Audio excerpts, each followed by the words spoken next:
All right. Shabbat shalom. Shabbat shalom. Shabbat shalom. We are back. Oh, yeah. Continuing with our look at the triennial Torah portion. We are this week looking at the final two chapters of Deuteronomy, chapter 33 or 34. Chapters 33 and 34, dealing with the death of Moses and the few events that happened right before. Okay, so we'll go ahead. We'll read 33. We're going to go ahead and read through chapter 33, and then we'll go ahead and speak a little bit about some of the things we see in here. Just get right into it. Let me go ahead and pull up the chapter so that we can have it up on the screen.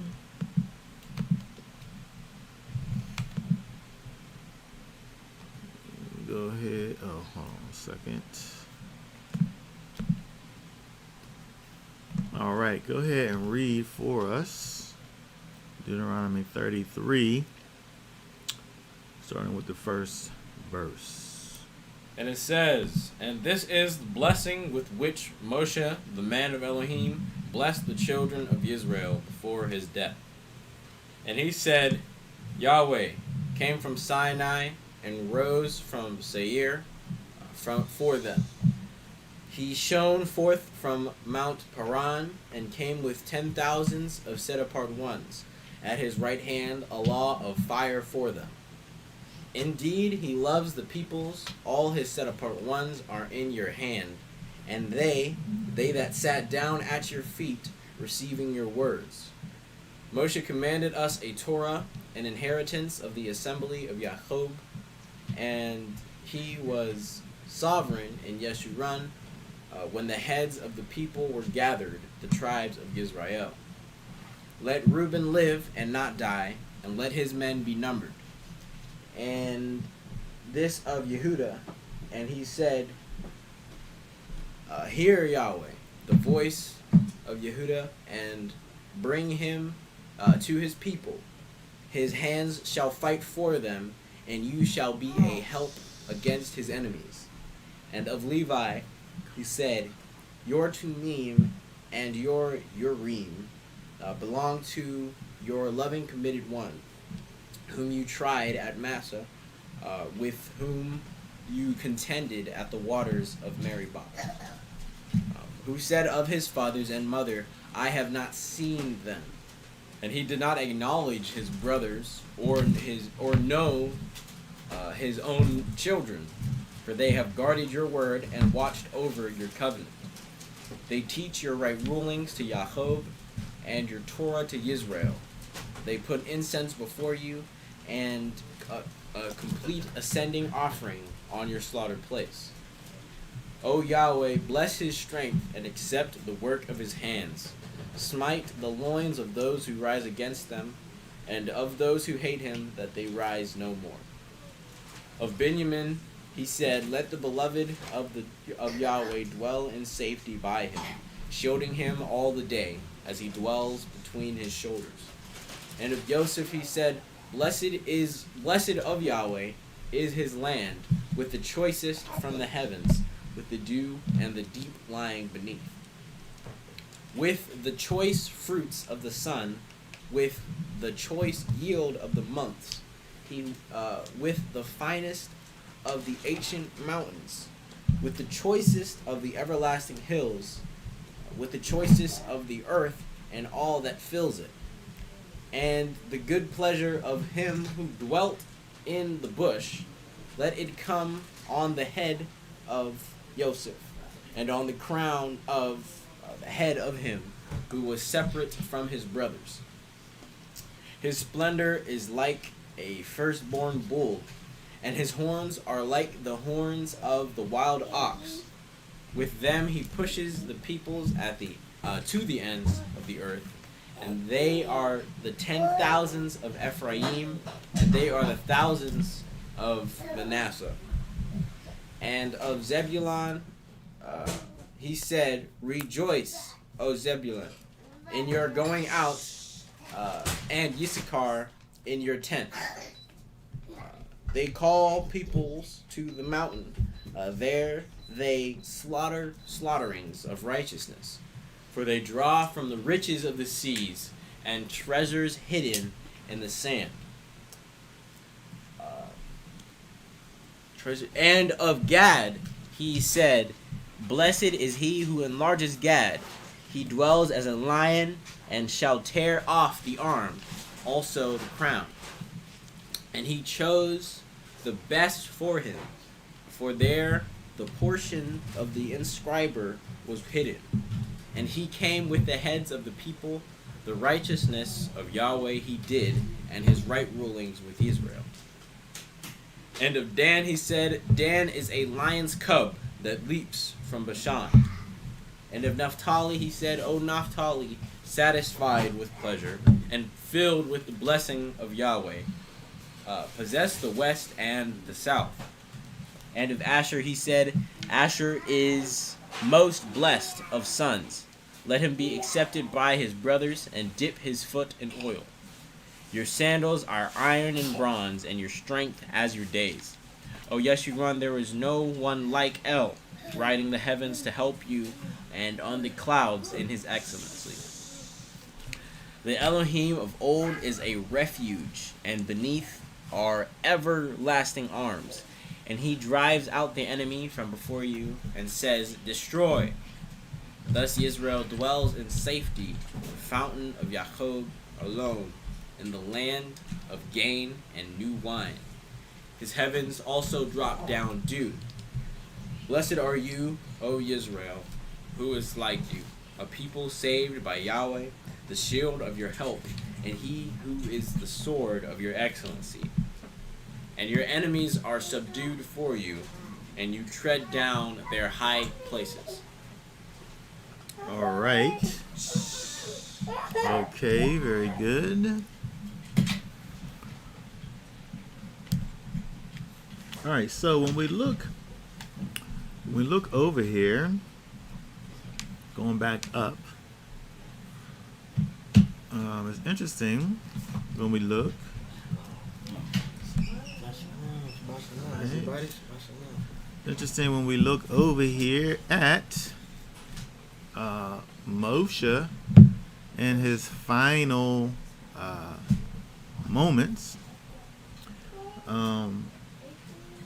that Moshe kind of mimics the patriarchs, in that when we look back at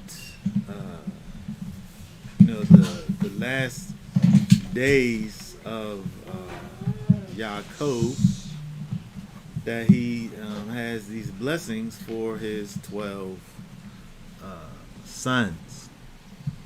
And we see over here that Moshe, as he begins to get ready to go off into eternity, he is about to go off and be with the fathers. He has these blessings that he speaks, to his to the people that he leaves behind.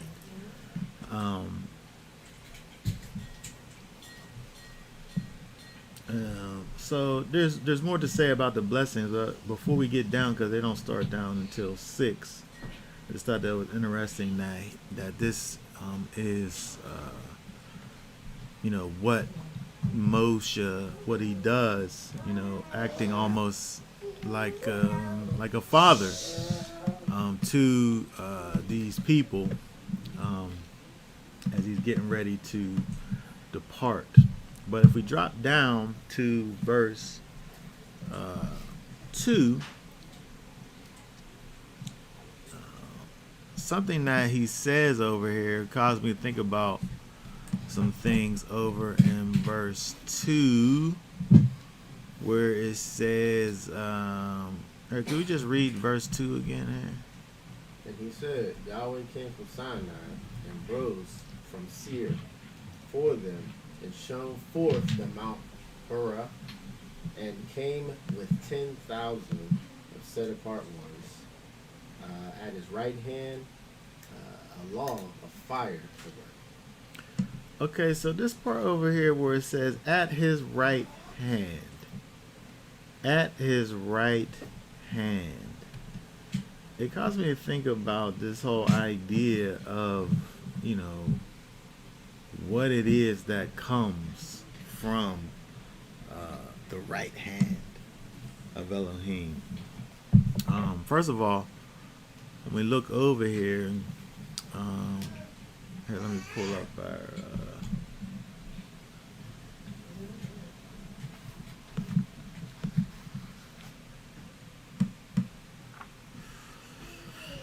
okay, this word here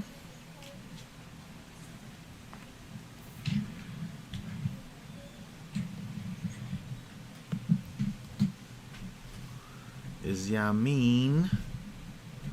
Yamin, just like Benjamin. But this over here, Yamin, is literally the right hand or side of a person.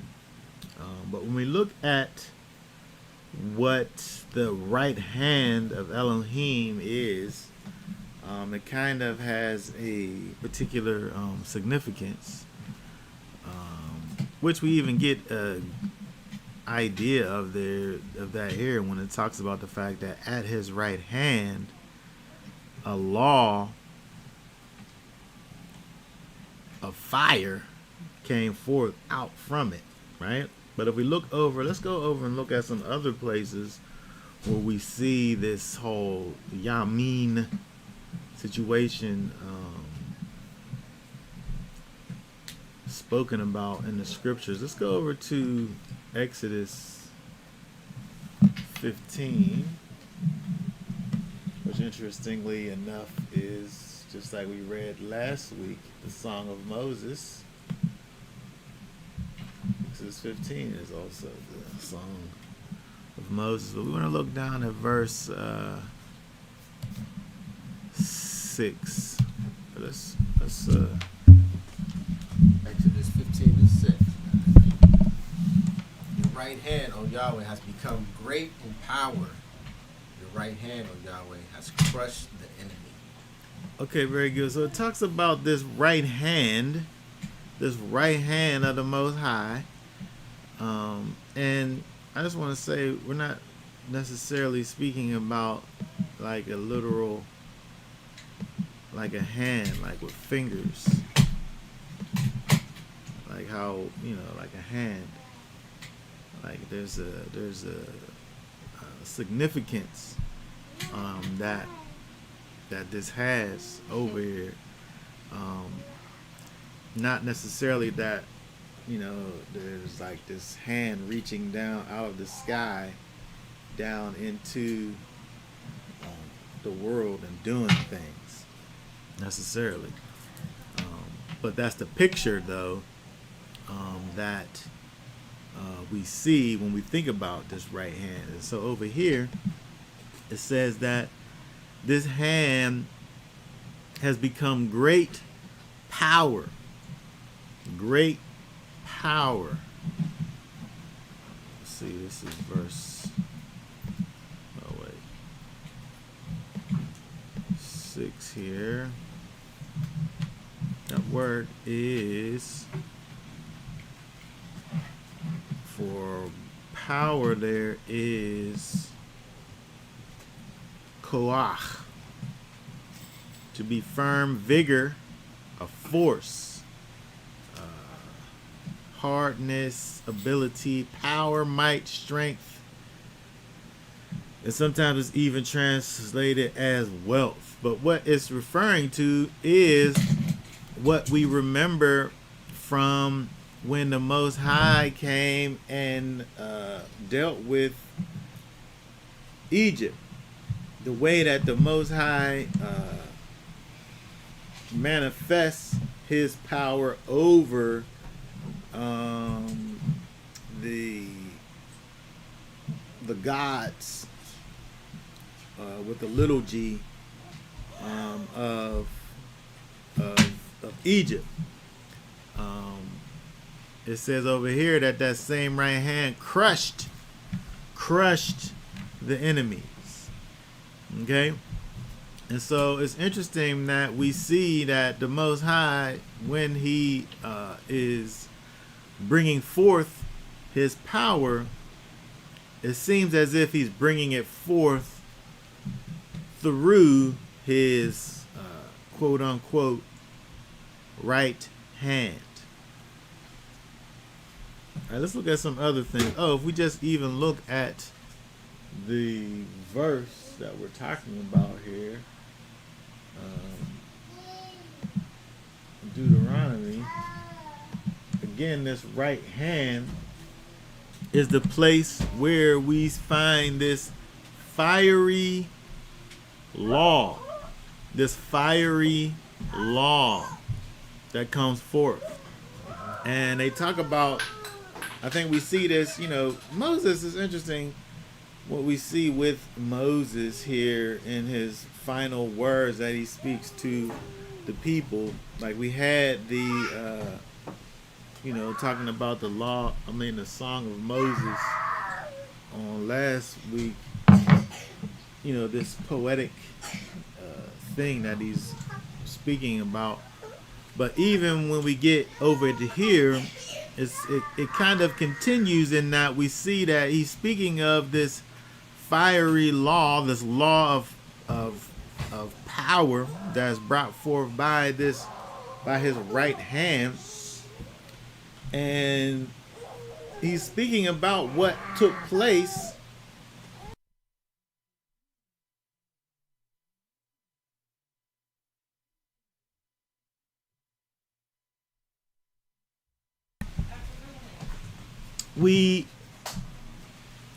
if we recall with the awesome experience that took place at Mount Sinai, it was so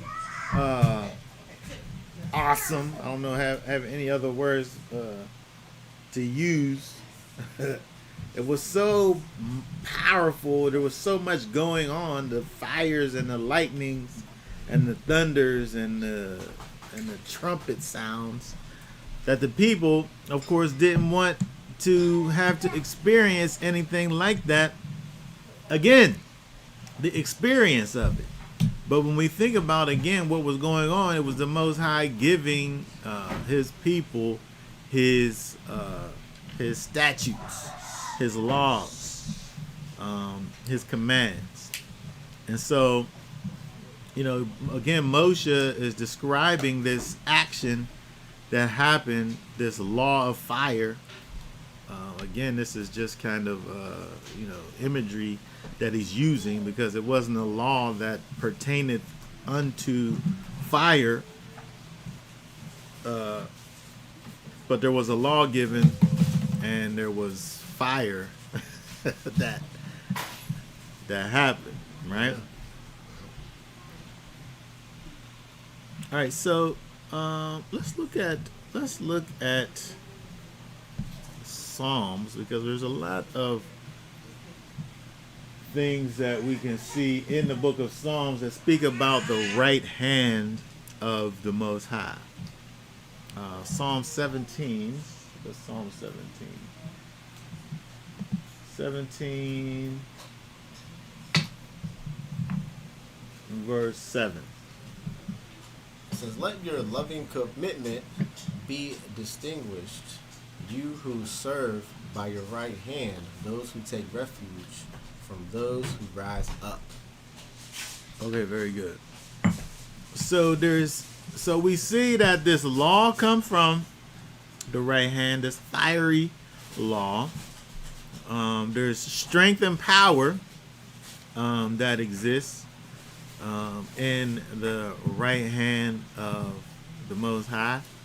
And over here, we see that there is safety. There's safety. You who save by your right hand. Those that take refuge from those that rise up. There's safety against the people, places, and things that rise up against us. We're able to take refuge in, as it says here, the right hand of Elohim. And so it's interesting that when we look at this again, understanding the prophetic significance of the words that Moshe speaks, when we think about Yeshua,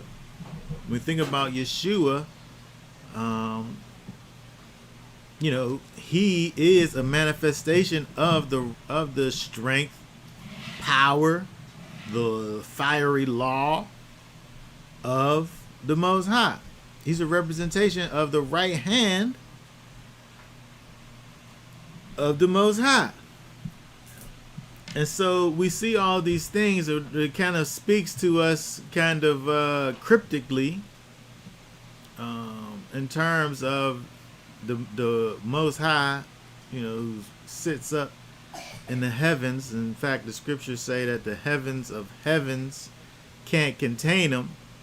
I like to think about the fact that if the heavens of heavens can't contain him, then there's nothing that can contain him. So when we think about a body, a body is a container. A body is something that houses the essence of a being, right?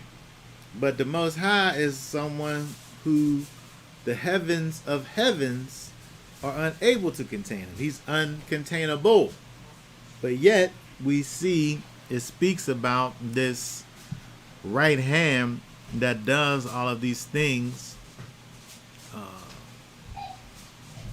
for us, on his behalf, if you will, saving us, providing a refuge, exemplifying the might and the strength of the Most High. When we think about the way in which his strength and might was exemplified, you have the 10 plagues that happened. The 10th plague, when you think about the death angel going forth and snatching the life of the firstborn of those who didn't put the blood on their doorposts. There's actions and things that took place, and all of these things were as a result of the power, might, strength of the Most High, and what is again it calls over here his right hand. Let's look at another place in the Psalms, Psalms 48.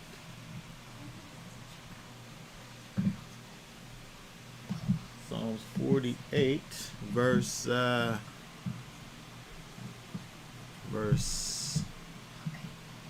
It says, according to your name, O Elohim, so is your praise to the ends of the earth. Your right hand is filled with righteousness. It said your right hand is filled with righteousness. Hisky, grab my Bible and that big fat Bible that's sitting underneath it. He said your right hand is filled with righteousness. So again, we think about all of these things.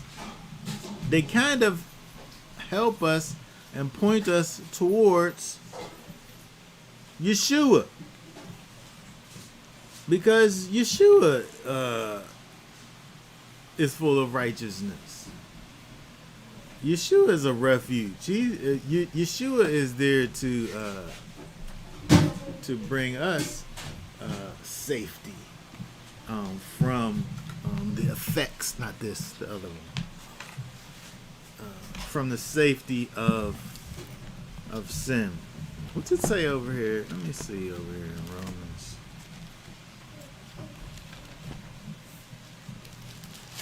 I think it's Romans.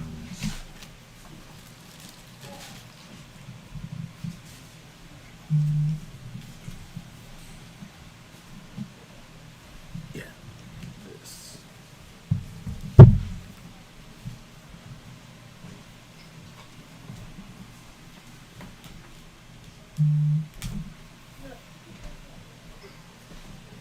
Oh yeah. Romans 10.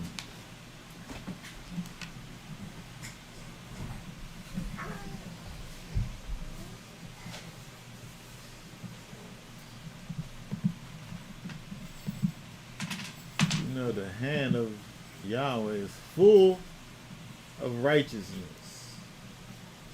What do Romans 10, 1 through 3 say?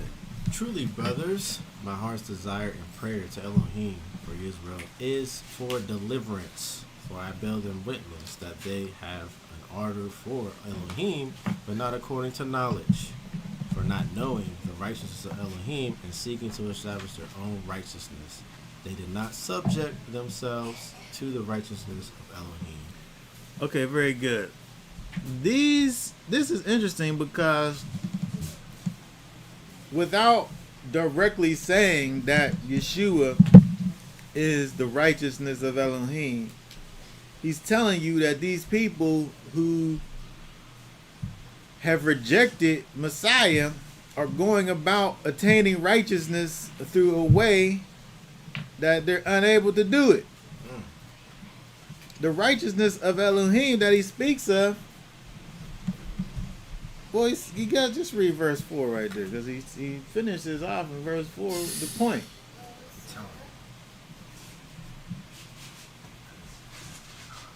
I'm pausing because this is deep. Like, I've been talking to people, and so many people, like, you get knowledge, you get understanding of all these different things, but you leave the Messiah out of it, and it's like it's so heavy because people think that you can replace the Messiah with all the other right things, but he's first, and then you add the other stuff. It's so crazy how people got it backed up, but because I've been dealing with it for a minute. But Romans 10 verse 4: for Messiah is the goal of the Torah unto righteousness to everyone who believes. Messiah is, in fact, the righteousness of Elohim. If you try to attain righteousness based on your knowledge, it says in verse 3, for not knowing, they don't know the righteousness of Elohim. But they was doing things, though. They was doing things, and the things that they was doing were found inside of the laws. And so you just doing things found inside of the laws is not the way upon which you attain righteousness. Because these people, it says that they did not subject themselves to the righteousness of Elohim, but they did subject themselves to the law, statutes, and commands. Exactly. But when we look over in the book of Psalms, it said that the right hand was full of righteousness. That ain't nothing but Yeshua. It's talking about Yeshua. And so it's interesting that when we see kind of in the background of what we read over in Deuteronomy 33 and verse 2, where he's talking about the fact that at his right hand there was this flashing lightning for them, this fiery law that was given. Yeshua was there in the midst, but they didn't know it. They didn't understand it. right, let's keep on talking about this. Let's keep on talking about this right hand. Let's go over to Psalms 100.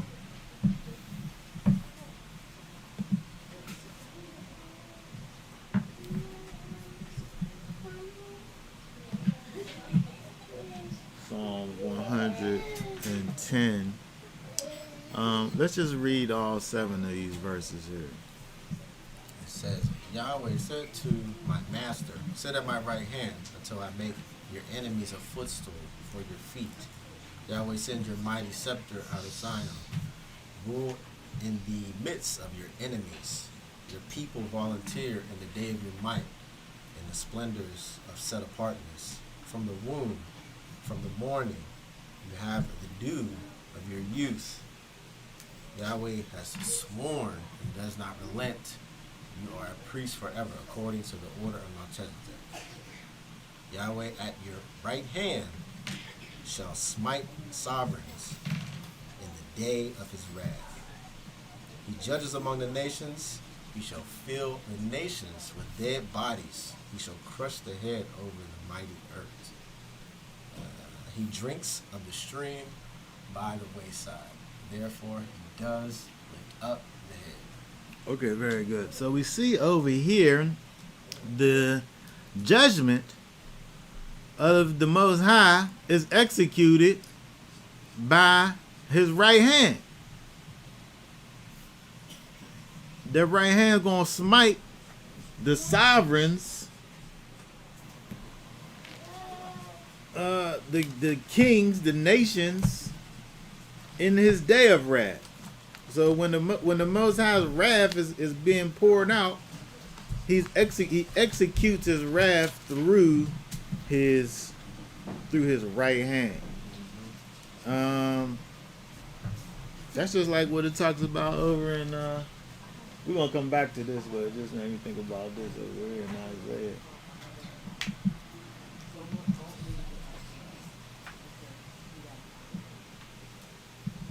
$52.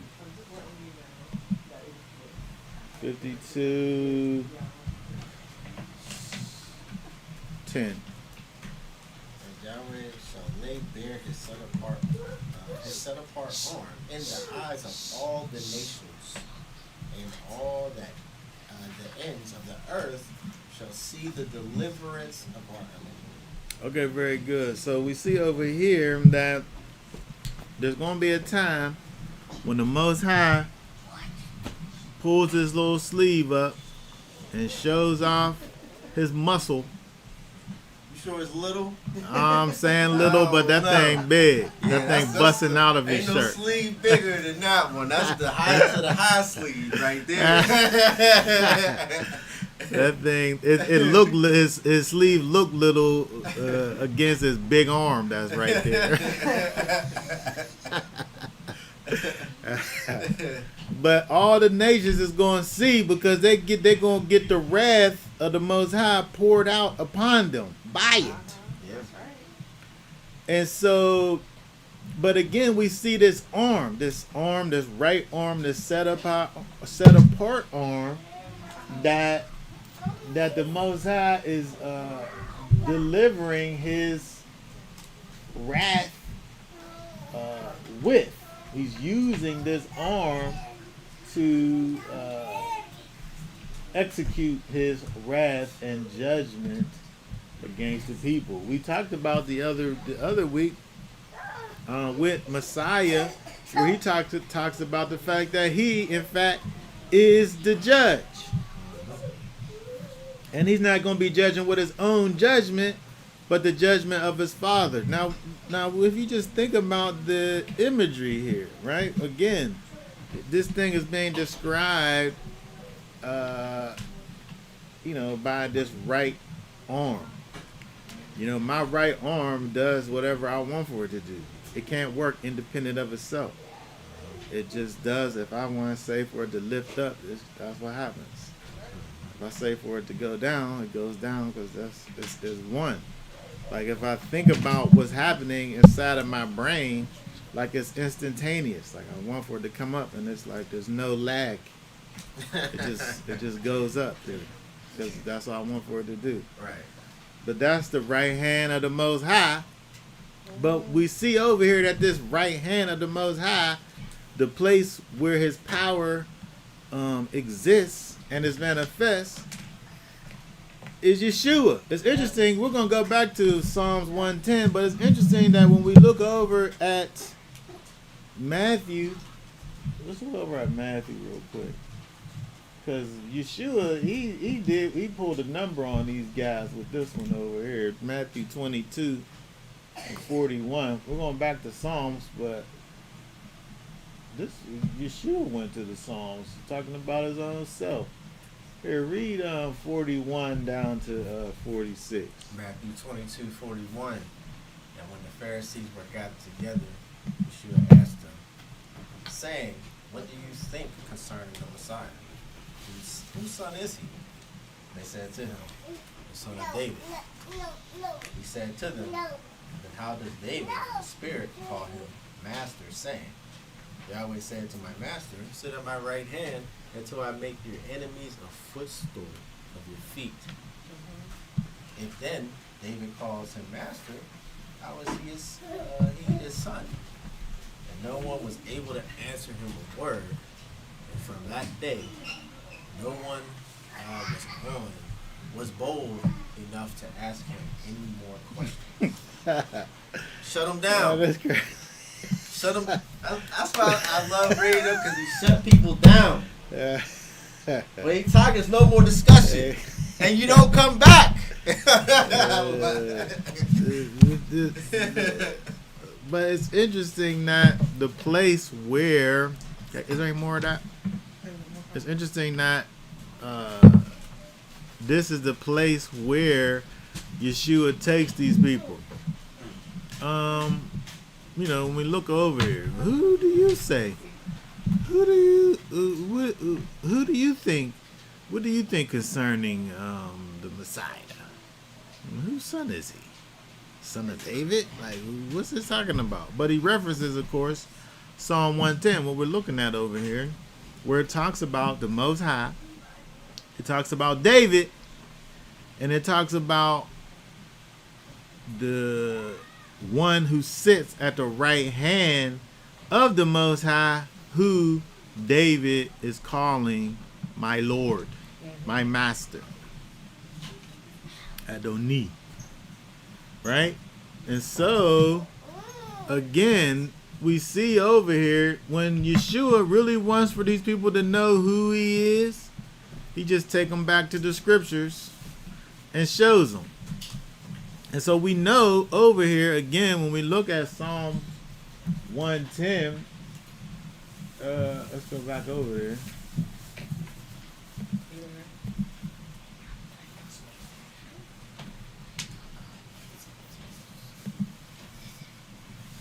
Okay. This is speaking about Yeshua. This is messianic. These are some messianic verses over here. That's helping for us to understand who Yeshua is. And then it also introduces to us this idea of this priest according to the order of Melchizedek, right? Which is another thing that helps us to understand Yeshua. And so, when we think about Yeshua and who he is and what he represents, again, we're able to see all throughout the scriptures, whether it be in the Torah or in the Psalms, speaking about pointing us towards Yeshua, the right hand of the Most High. All right, before we finish up with this thought over here, let's go over to Hebrews. what does it say over in Hebrews 1? Hebrews 1.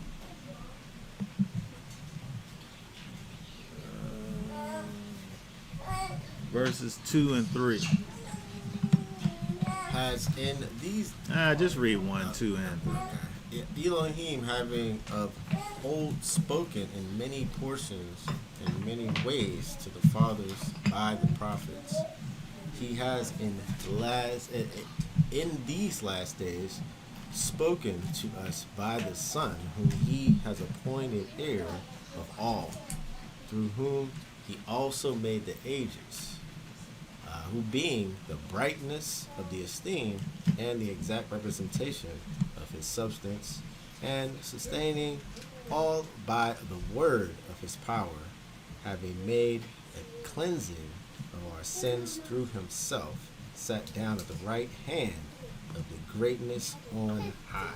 Okay, very good. So we see it's interesting when we look over here at this description of Yeshua, who it says is the brightness of the esteem or the glory and the exact representation of his substance, sustaining all by the word of his power. Again, speaking about Yeshua. And so if there was a way that the Most High could be made visible, to be able to be looked upon, a representation of that is in fact Yeshua.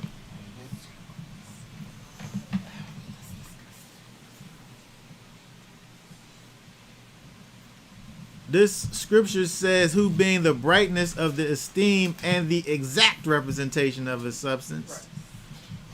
The King James saying, who being the brightness of his glory and the express image of his person. This verse is crazy. Exact representation. That right there. Close the book or not. The express image. What that word in the Greek there? The express image. A graver. That's interesting. That's interesting there. I've never seen a Greek. Well, this is Hebrews. So it's interesting that we have Hebrews in the Greek, but the words that they're using would have been originally words coming from the Hebrew. Typically, when you look up a word in the Greek, whatever you see is what you get. It's not anything to it. But this express image word over here, it's interesting. Let me click on it again. A graver or engraving, right? A figure stamped that is an exact copy of or representation, which is interesting. But we're talking about Yeshua though, right? And so in terms of his substance, right? Representation of his substance. Yeshua, who was the living word. Yeshua was the living word. He was the word made flesh. The word manifests. Okay? And so again, we started talking about all of this because Moses said that at his right hand there was flashing lightning. Right? At the giving of the law, where all of these lightnings and thunderings was going on, that proceeded out from the right hand of the Most High. But when we look at all these verses dealing with the right hand only points us towards the express image of the person of the Most High, who is Yeshua. It says, who being the brightness of his glory in itself is light and shininess, and its brightness in and of itself. But talking about the brightness of the the brightness. Let me try. Let me say one. Good. Yeshua is. I mean, we know the scripture for it, but it kind of escaped me. But basically, Yeshua is what the Most High said at the beginning. He is that. He's what he said at the beginning. He's all of that. Mm-hmm. Yes. He's the word. The Most High spoke. There he was. That's him. Exactly. Yes. That's what that is right there. Because again, when you look at glory,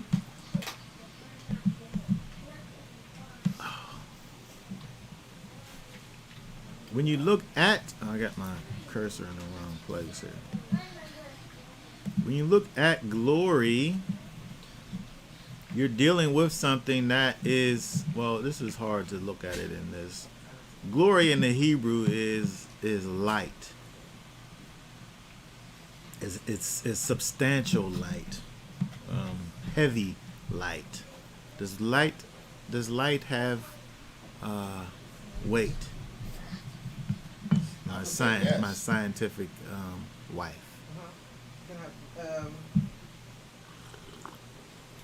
The energy that comes from the light has weight. Yeah. Why'd you say those words though? Because Is it the light or the energy that comes from the light? Can they be differentiated from one another? Light cannot be created without energy. very closely attached to each other. So it may be indistinguishable. yeah, like the energy, like what does energy look like on its own? And light is energy. It looks like light to me. Well, they say that light doesn't have mass, but the effects of the light But does something, have, but something, could Created the potentially light. have light. but mass is weight though. Yes. The space that it takes up. Yes. Well, yeah. But the light affects. When you go into light and the rays and all that behind there, it affects everything. It goes. It's It's so necessary for life. yeah, actually. but it goes really to the darkest of places because the waves that we can't see That's right. gets to places that we can't see. Exactly. The light actually goes through the earth. It goes through Yeah. the Yeah, earth. X-rays, All that, gamma yeah. rays, Yep, they come all from that. light. It comes right. So if we're talking about light, this thing Does that light have weight or mass? we're talking about this thing, because glory is in fact substantial light. It's weighty light. It's light that has substance. It's substantial. It has an effect. And so it affects things. And so when we're thinking about Yeshua, we're thinking about what this thing looks like. We talked about last week the spirit, the Ruach, as it reads in John 3 and 8, where it talks about the wind blows and you don't know where it's coming from. You know it's real because you feel it. The wind, when it blows, it's not like the fan is one thing. We see the origination of the fan, but the wind blowing, there's not like a fan somewhere in the heavens. But the wind's blowing and you can feel the effects of it. And so when we think about this light, it's interesting the way that this is being described, talking about Yeshua as being the brightness of the light. He's the brightness of the esteem or the glory. He's the part that you see and feel and experience. Yeshua is. And he's the exact representation of the substance. And we see this other places, all the places that we already looked already, because it's talking about this right hand of the Most High, who's doing all of the things, who's providing the safety, who's providing the refuge, who's destroying the enemies. right? All of the ways in which the Most High acts from on high, he's acting with his right hand. He's doing all of the things. The part that you're seeing, the part that you're experiencing, the part that you're feeling, is through his right hand, which of course is Yeshua. Yeah.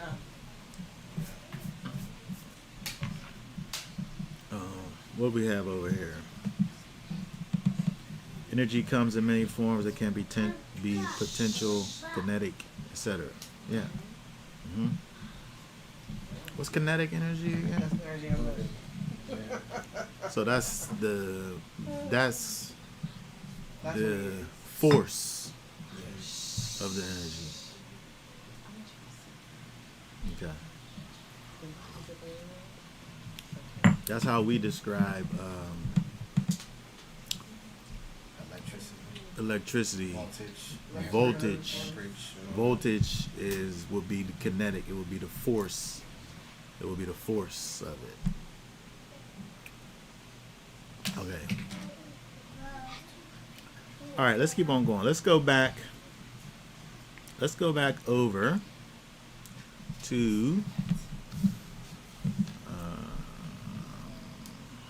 Deuteronomy. Just wanted to go off on a little bit of a tangent there because of the way that Moshe kind of sneaks that in there. It helps for us to be able to see Messiah, dealing with the right hand, being the place from which this fiery law comes forth. All right, let's keep on going down before we get to the blessings down in verse 6. Let's look over at verse 5.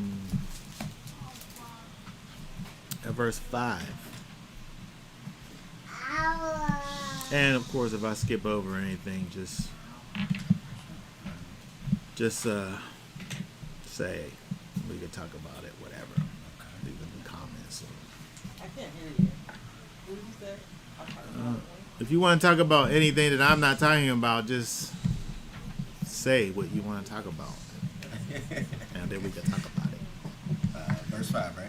Verse 5, yeah, read verse 5 again for us. Deuteronomy 33, verse 5. And he was sovereign of Yeshurun when the heads of the people were gathered, the tribes of Israel. Let Reuben live. Okay, just 5 here, my but bad. if we look at this over here, now when you look at this in its, I think you could look at this in even this version here. Let's see, what does sometimes the translation has a particular. Okay, perfect. So I don't know if the King James does this or not. Can anyone think of a place where a pronoun is capitalized because it's talking about the Most High? Just offhand. You're talking about in the English. I'm talking about the translation. Any translation. So that would be the English. And I'm saying that because here in verse 5, the pronoun is capitalized because it's talking about the Most High. When you look at this, I think you could look at it in that way. Verse 2, where it talks about Yahweh came and did this or that. He put his right hand. It's still talking about his right hand is still Yahweh. Verse 3, indeed he loves his people.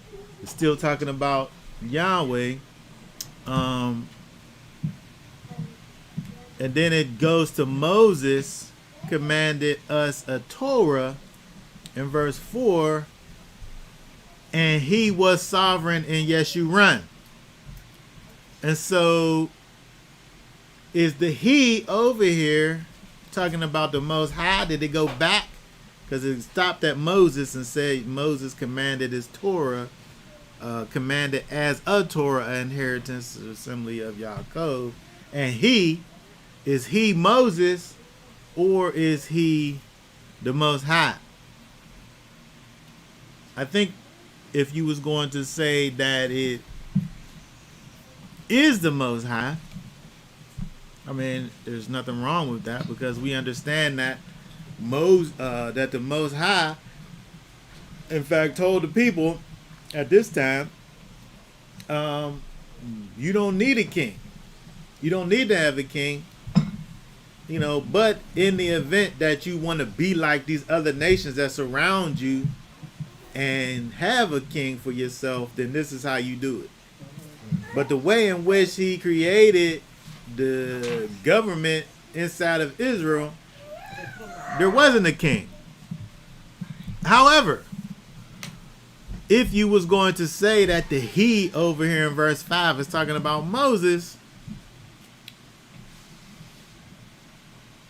for all intents and purposes, Moses kind of was the king without the title of king. Absolutely. He was the first king of Israel. Yeah. For all intents and purposes, Moshe was in fact the king.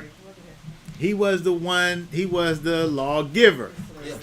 But the law that he gave was the law of the Most High. Right. So the Most High gave him the law, and then he gave it to the people. And look, hold on. The Most High is a what? Well, he's many things. Well, chiefly known by he's a what? Number one, if you go down the list, what's The first thing that he is? yeah? I don't know. Come I don't know on, what the y'all first thing- know. What's the Most High? Chris, step there. Shalom, brother. Shalom. What's the Most High? What? What is the Most High? don't think too hard about it. Elohim? Omnipotent. Power, all power. The word start with an S. It's my father. You start with an S? Yeah. The word I'm looking for. Sovereign? Supreme. Come on. Oh, supreme. That's a good Spirit. one. Spirit. Okay. So Moses was being led by the Spirit. He was being led by the Spirit. Yes, he The was. Most High is the Spirit. Moses was being led by the Spirit. That's when he was the king. He was following in line. So the people was being led by the Spirit of the Most High through a man who was Moses.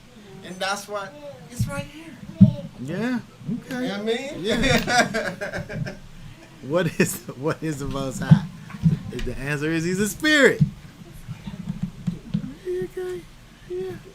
And Moses was led by the Spirit. He was That's why led by everybody the go Spirit. back to him. The law of Moses did it, but he was led by the Spirit. Mm-hmm. That's what we all have to be led by is the Spirit. Yeah. Just like and Yeshua showed us what it looked like. Moses showed us what it looked like, and that's why everybody was likening Yeshua to Moses. Yeah. 'Cause that's what it looks like. Yeah. Very good. So that's why I'm saying that when we look at this verse 5 over here, if we're unsure as to the subject in the sentence, whether he is Moses or whether he is the Most High, both are correct. It said Because you Moses see the is Father, only you see me. Moses is only being led and directed by the Most High anyway. Exactly. And so that's So how now we it's even hard get. to differentiate. You couldn't, like you can't. You It's doing a- these magical things, but he's listening to the Most High because he's led by the Spirit. It's like this dude is like God. He's like the Most High. Yeah, exactly. Come on, man. And so when we look over here at this, and the way that it even ends up being in history, the Torah itself is even called the Law of Moses. And then you have the mainstream Christianity who wants to kind of diminish what that is because of the fact that it's called the Law of Moses. Oh, that's the Law of Moses. That's really the We law don't of the need Most that. High. Yeah, but we understand that we understand the law of Moses to actually be the law of the Most High. Right. Because that's who gave it to him. He gave it to him. He said, "Say this," and then he said it. Because it was an actual Right. man that they could attribute it to. Mhm. It was an actual being in their midst that they could attribute it to. Yeah. And he was the only one with the Most High to receive all of it anyway, so nobody could even correct Moses because nobody was with him to be like, this is or ain't.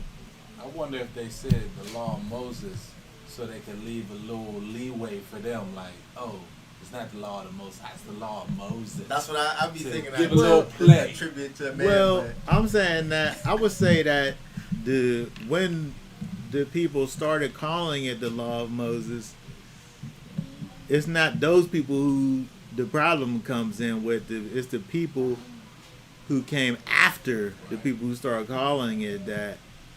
The people who didn't want to do the law of Moses, so they try to act like it was something that was unnecessary, which was that the early Gentile Christians who kind of started moving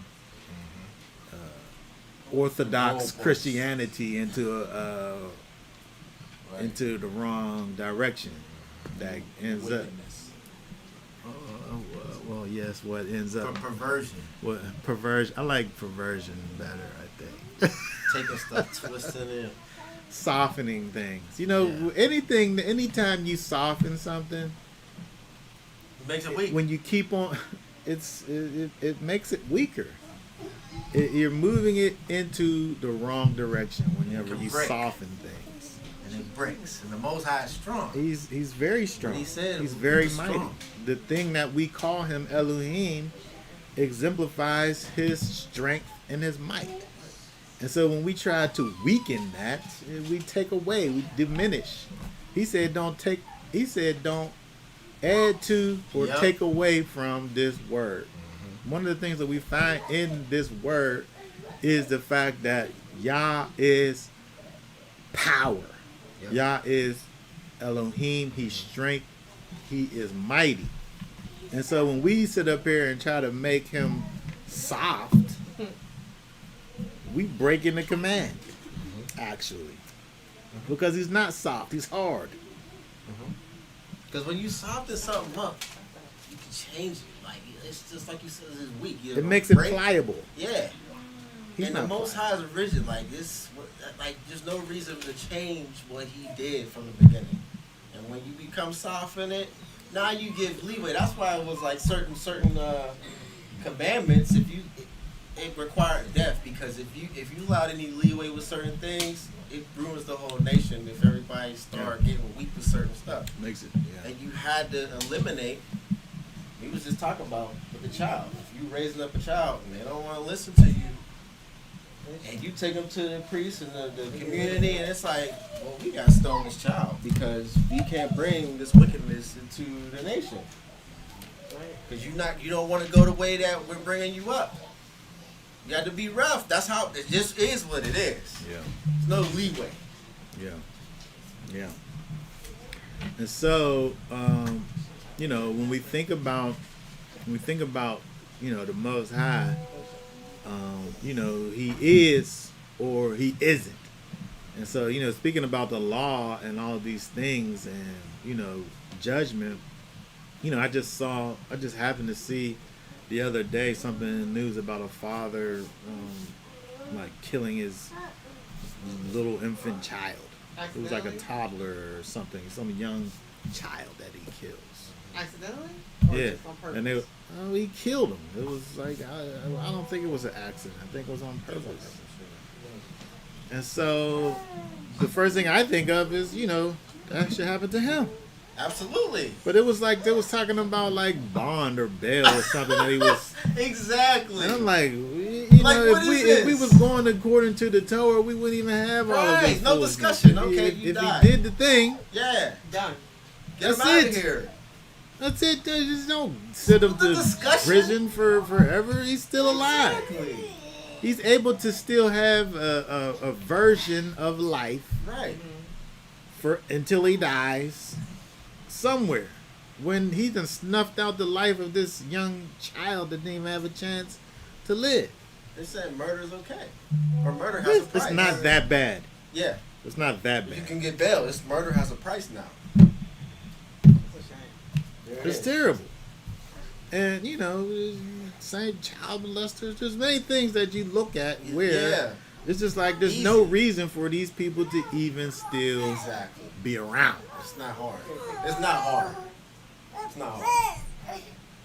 I just was watching this thing on YouTube.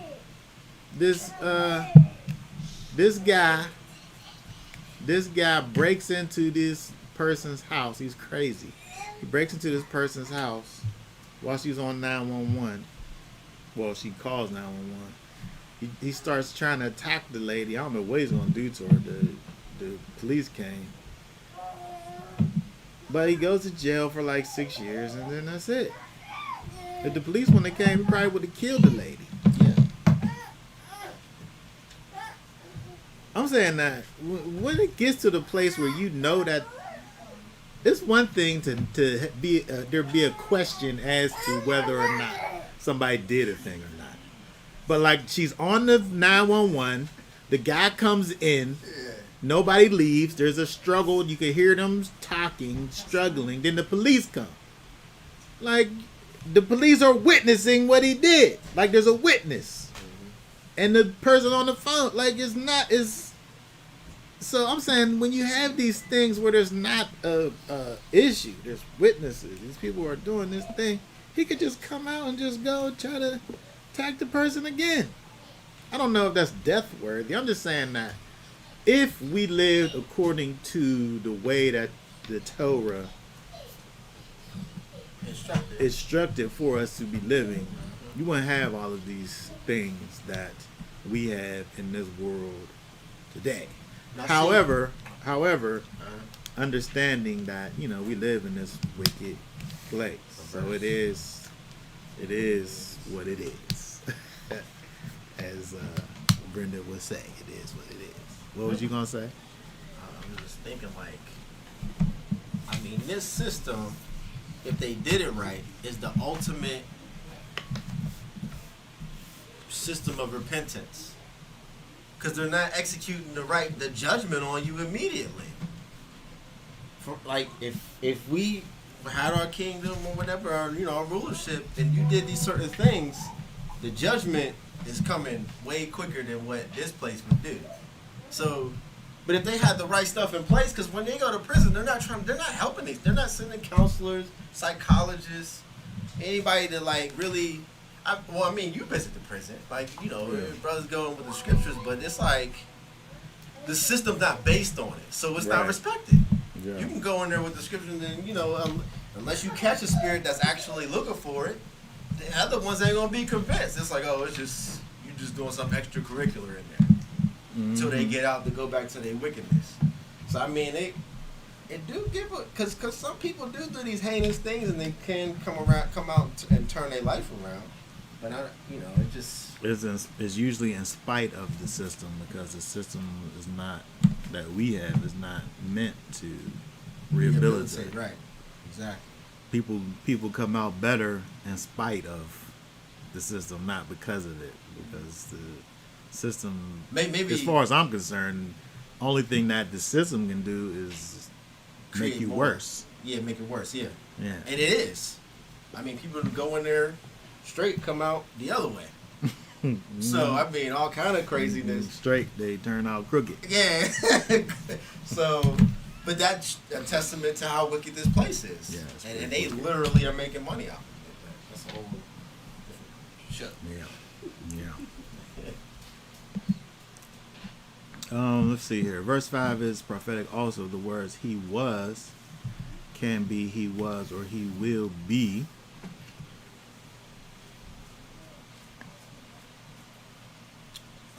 He was, for verse 5, he was king in Yeshurun. Yeah. This here, let me show this here.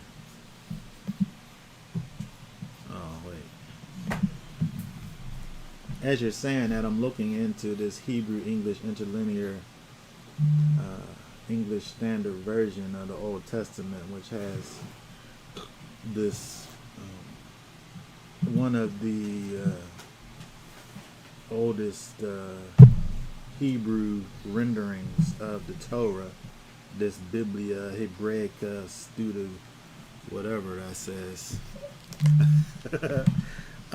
And so verse 5, as you're saying here, literally could say, thus Yahweh. This one says, verse 5, thus Yahweh. See, this is interesting because when you look at the King James, in verse 5, it says he. Hold on, let me look at this because this literally says, thus Yahweh became king in Israel. It don't even say he.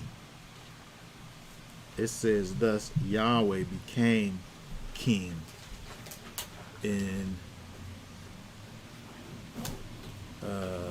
verse 5 in Yeshurun. And so, again, when you look at it from that perspective, it really doesn't cause there to be any discrepancy, because it's always the people being led by the Most High. It's through Moses, but the Most High is literally leading the people. We think about the people being led through the wilderness. They're following the pillar by day, the fire by night. They're following the Most High and His presence through the wilderness, right? And so when we think about this idea of the king of Yeshurun, at the end of the day, it's the Most High. And so again, we talked about Yeshurun some last week.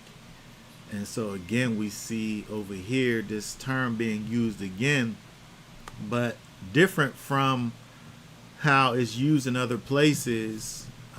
In Numbers, whenever Balaam uses it, and in the Song of Moses, when Moshe uses it in the Song of Moses. But those other two places, there's always like a flip, like it goes from Yeshurun, these upright ones, to like a fall, like to come after. Like it always connects like the height. It always connects the height of Israel with a low point after the fact. But over here is all good, which is kind of in terms of the usage of this word. I think this might be the only place where you find it where it's not connected with kind of a negative thing coming after. Here it's just dealing with the fact that you have the Most High who's leading His upright people. And I was also thinking about when we look down at just to talk about this a little more, when you think about, well, we'll come back to it because he speaks it again further down. We'll come back to it because there's other things we want to see in the interim here.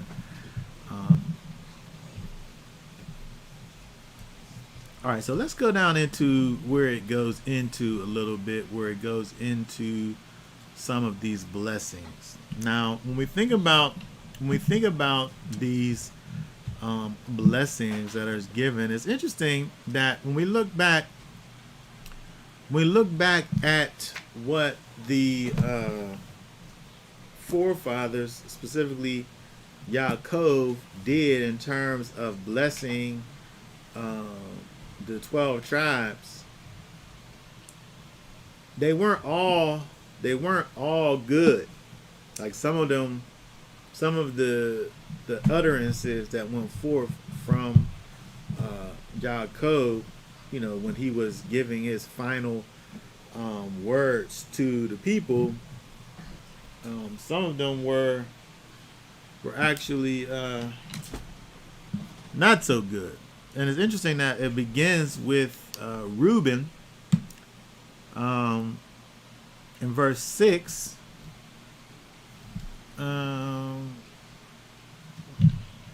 Where it says here, read verse 6 for us there. Let Reuben live and not die, and let his men be numbered. Okay, so that's pretty good. I think let them live and not die. I think that's respectable. But if we go back to Genesis 49, let's go back to Genesis 49. The Bible just asked me. I didn't read that. I was like, wait, you talking about Genesis 49? That's the earliest place I remember. Read verse 3 and 4. Genesis 49 and 3. Reuben, you are my firstborn, my power and the beginning of my strength, the excellency of exaltation, and the excellency of power. Verse 4. Boiling like water, you do not excel, because you went up to your father's bed, then you defiled it, went up to my couch. Okay, very good. So we see over here where it kind of starts off good, right? It starts off good. My firstborn, my power, the beginning of my strength. His firstborn, the first time that the swimmers made it to the destination, and everything got together like it was supposed to. The excellency of my exaltation, the excellency of my power, like it's all good, right? And then he goes to verse 4, which it kind of seems to go downhill some. Boiling like water, you do not excel. You think about boiling water, it's boiling while it's boiling, but as soon as it's not anymore. Like it's a moment almost. King James says unstable. Unstable. King James sometimes it gives you what you need. What's that word?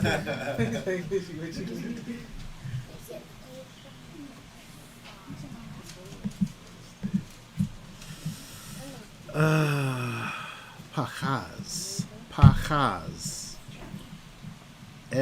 Ebullition? Interesting. Froth. Figuratively lust. Unstable. That's an interesting word there. Ebullition. I'm not sure what that means. But I assume that it has something to do with that is froth, so it must have something to do with froth. If somebody's like foaming at the mouth, like a rabbit, froth. I see where they get boiling, where it's that stuff. But it goes away though. I think the idea is that you have these things, these moments that aren't sustainable. I asked Africa to go in there and hit the tea water for me. By the time I get in there, it boiled and then stopped.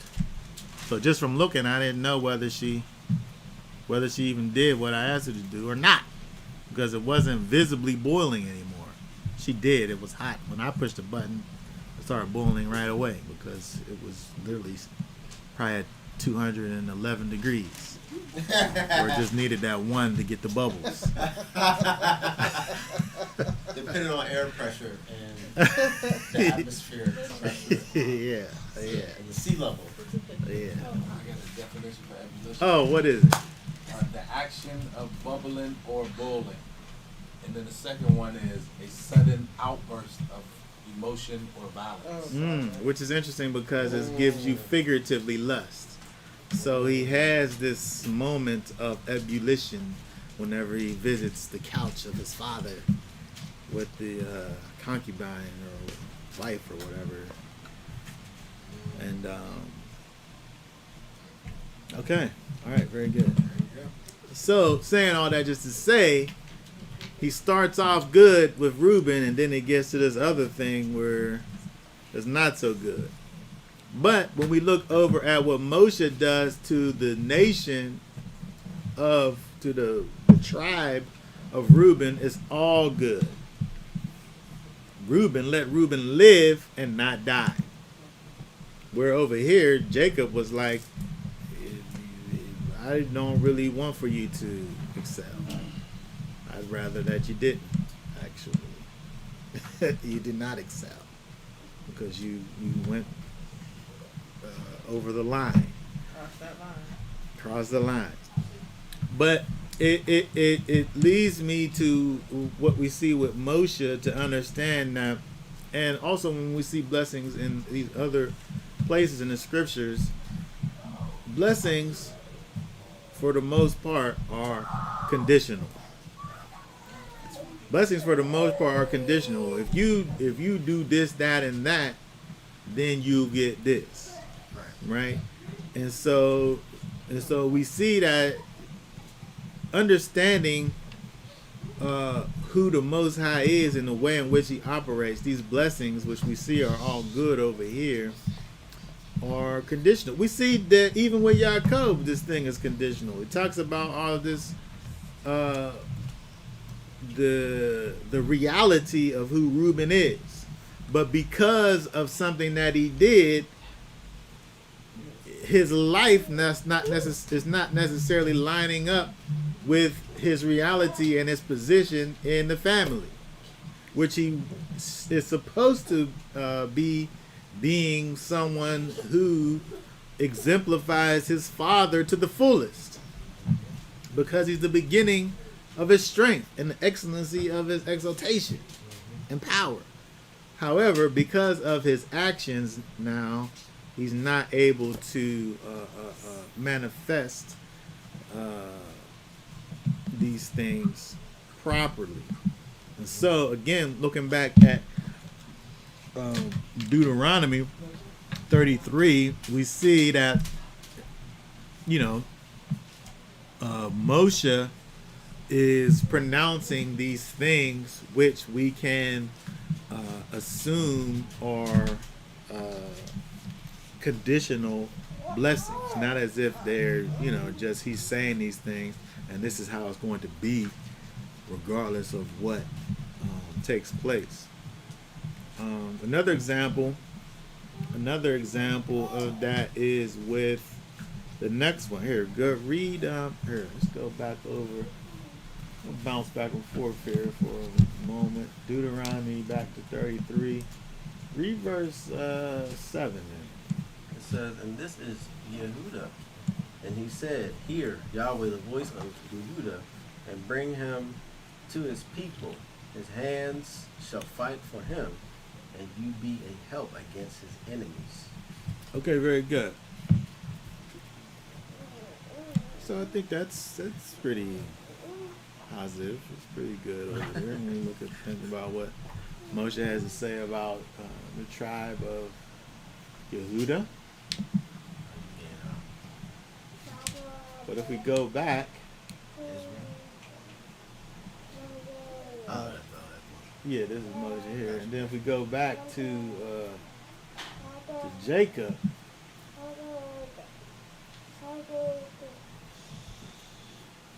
what does he say? What does he say over there? Yeah, many things to say. Huh? 8 through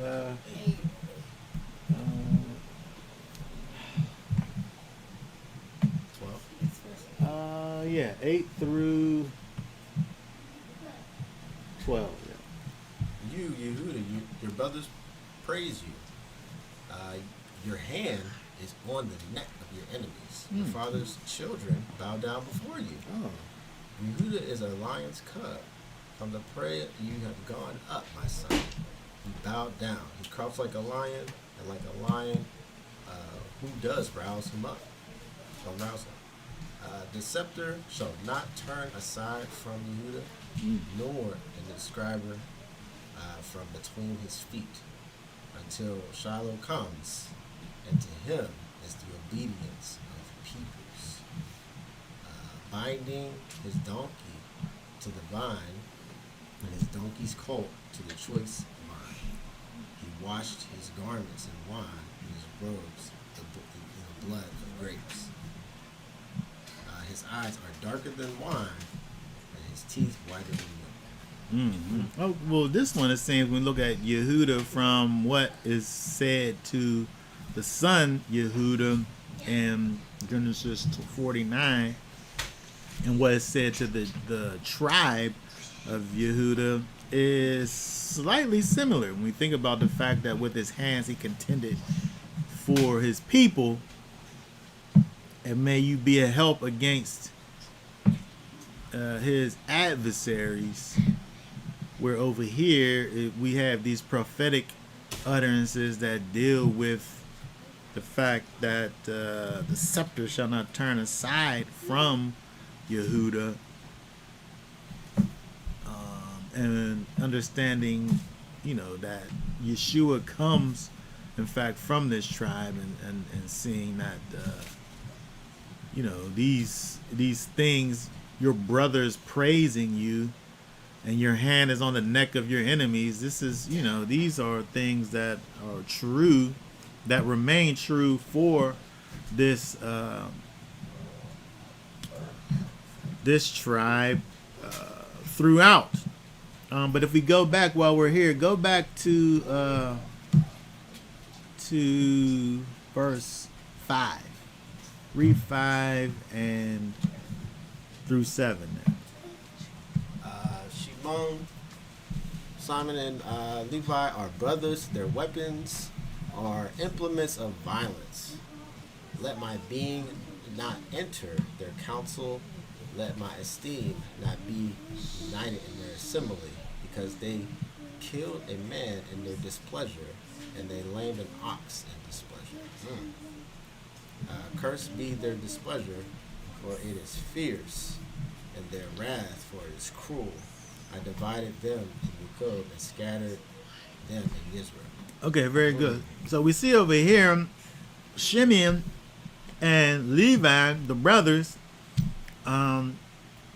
It's interesting that they was about these weapons of violence. They was about, and I think they stayed to be that. I think. Yeah. But in another way, though, because when we look over at in Deuteronomy with what Moshe says over here about Levi, let's see here. It's long. Read let's see, 8 through 12. Says, and Levi said, your Tuminim and your Urim belong to your loving committed one, whom you tried at Massa, with whom you contended at the waters of Meribah, who said of his father and mother, have I not seen them? And he did not acknowledge his brothers, or know his own children, for they have guarded your word and watched over your covenant. They teach your right rulings to Jacob and your Torah to Israel. They put incense before you and a complete ascending offering on your slaughter place. O Yahweh, bless his strength and accept the work of his hands. Smite the loins of those who raise against him, and those who hate him, that they rise no more. Mm-hmm. So we see over here that these ones who was all about vengeance and violence, and it's interesting that it says, "Cursed be their displeasure, for it is fierce, and their wrath is cruel." Not as if it's saying cursed be them, but cursed be this thing that comes forth from them, which is their displeasure, which is actually fierce. But when we look over here the state of, and the fact that they're scattered throughout Israel. But over here, when we understand the way in which that they became scattered, actually is a good thing, because we're dealing with, in fact, the priests of Israel, and they're actually doing the work of the Most High and teaching the judgments to the people from the Torah to Israel.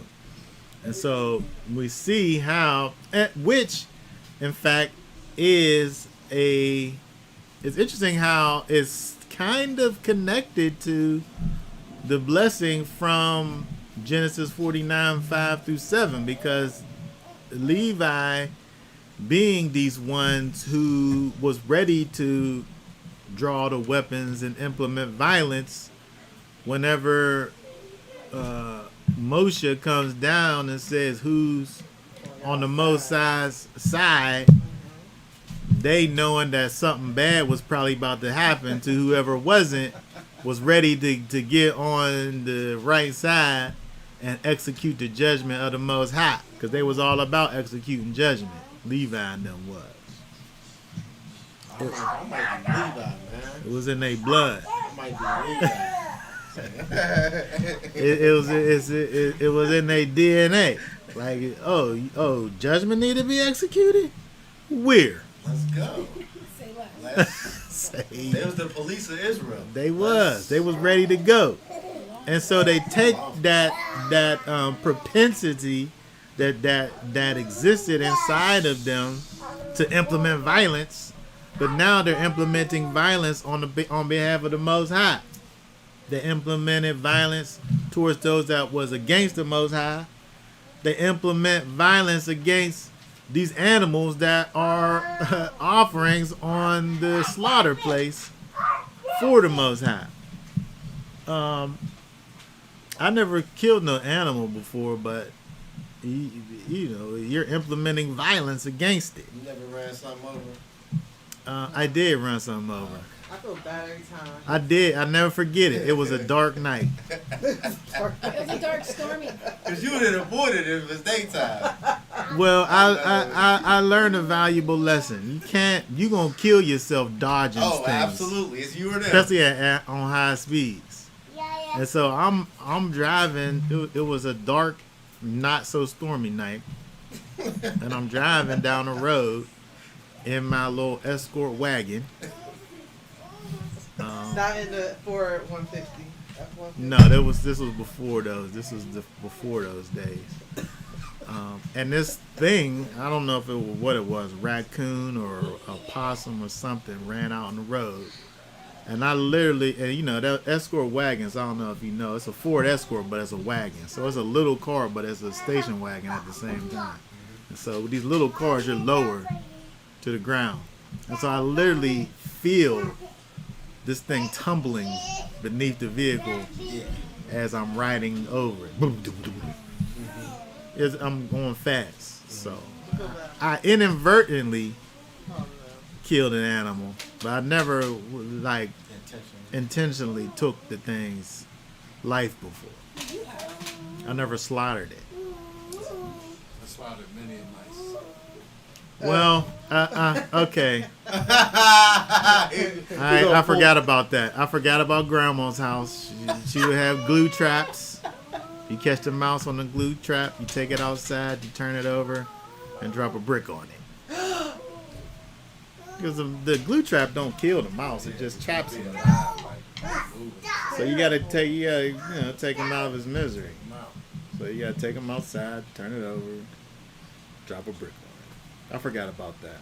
Thank you for that. So I have implemented violence on animals.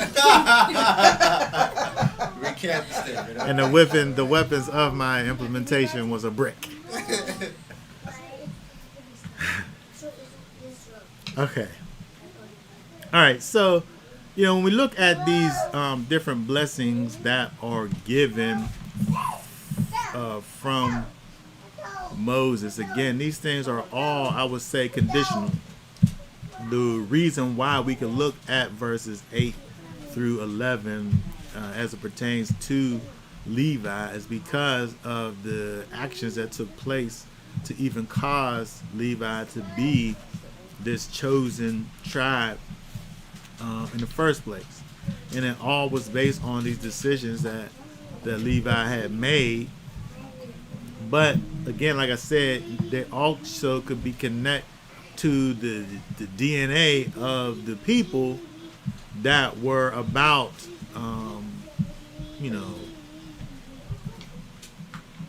they had a morality about them from the beginning. The things that they did that were somewhat sketchy. The thought behind it was for the protection of their sister. And so when you get back to, the end of it, there is kind of this way about them that leads them into, being who they are. All right, so I wanted to drop down.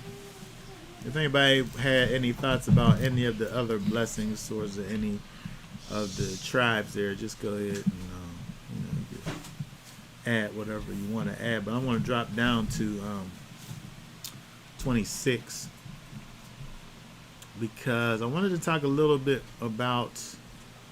Let me put this up here real quick. Look at verse 26 here.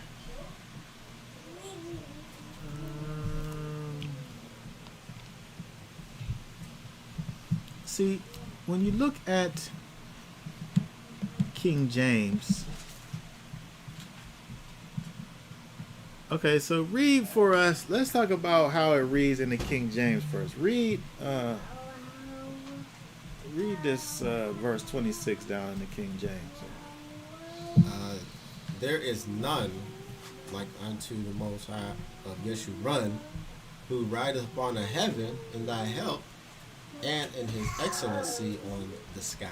Okay, so when we look at this in terms of how the King James renders it, dealing with the fact that there's none like unto the Elohim of Yeshurun. First of all, before we talk about the second part, let's just talk about the first part where it deals with the fact that there is none like unto Elohim. There's nothing that exists. There is, this is something that we could, if you don't know about the King James, when you have these italicized words, they're not really there. It's just something that's given for a better understanding.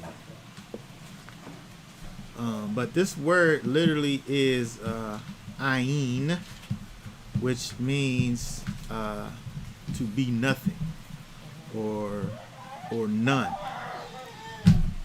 So this is literally saying none exists like Elohim. I think in let me see what it says over here in this book here. That's verse 26.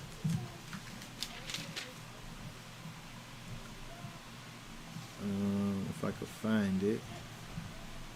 Oh. Let's see here.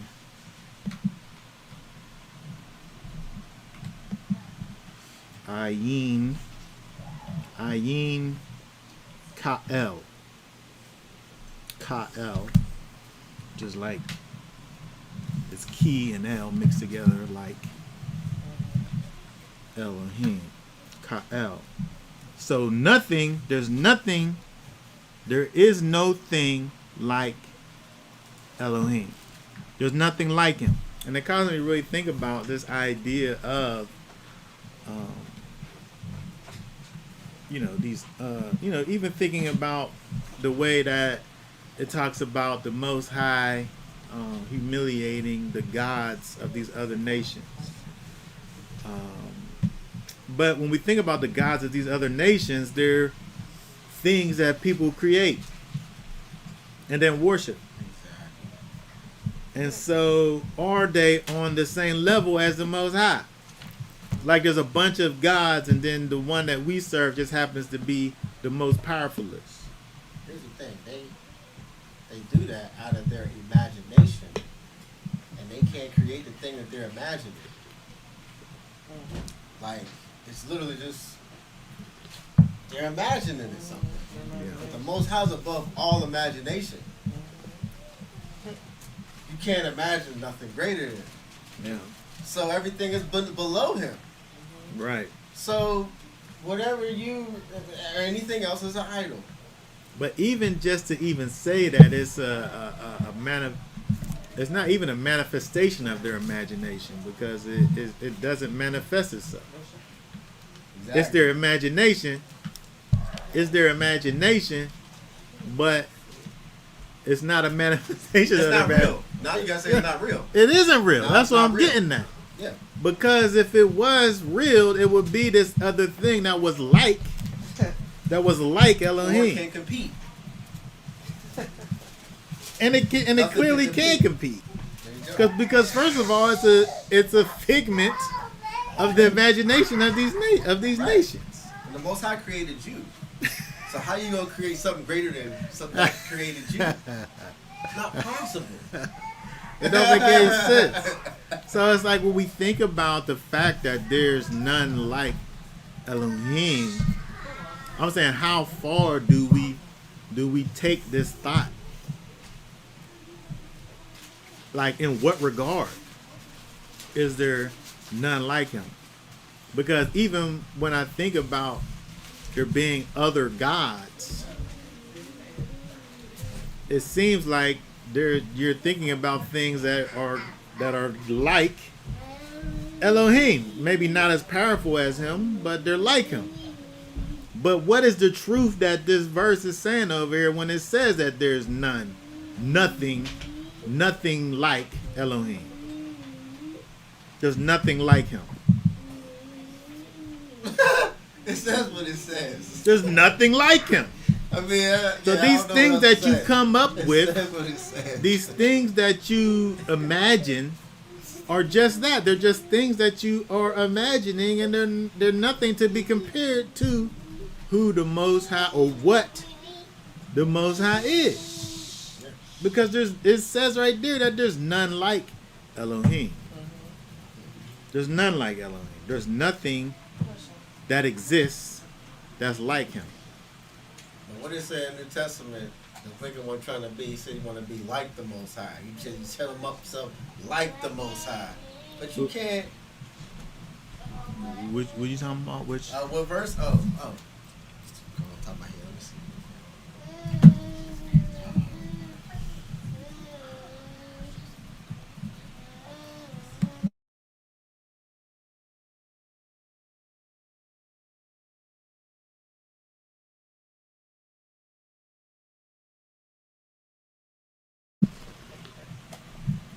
Okay, so as you look for that, again, when we think about, I'm clearly looking at the translation that we have with King James, where it says there's none like unto the Elohim of Yeshurun.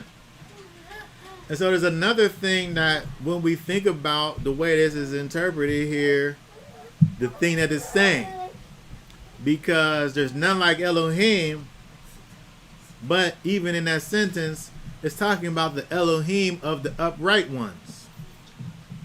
And so it immediately caused me to think about the fact that he's the Elohim of the upright ones.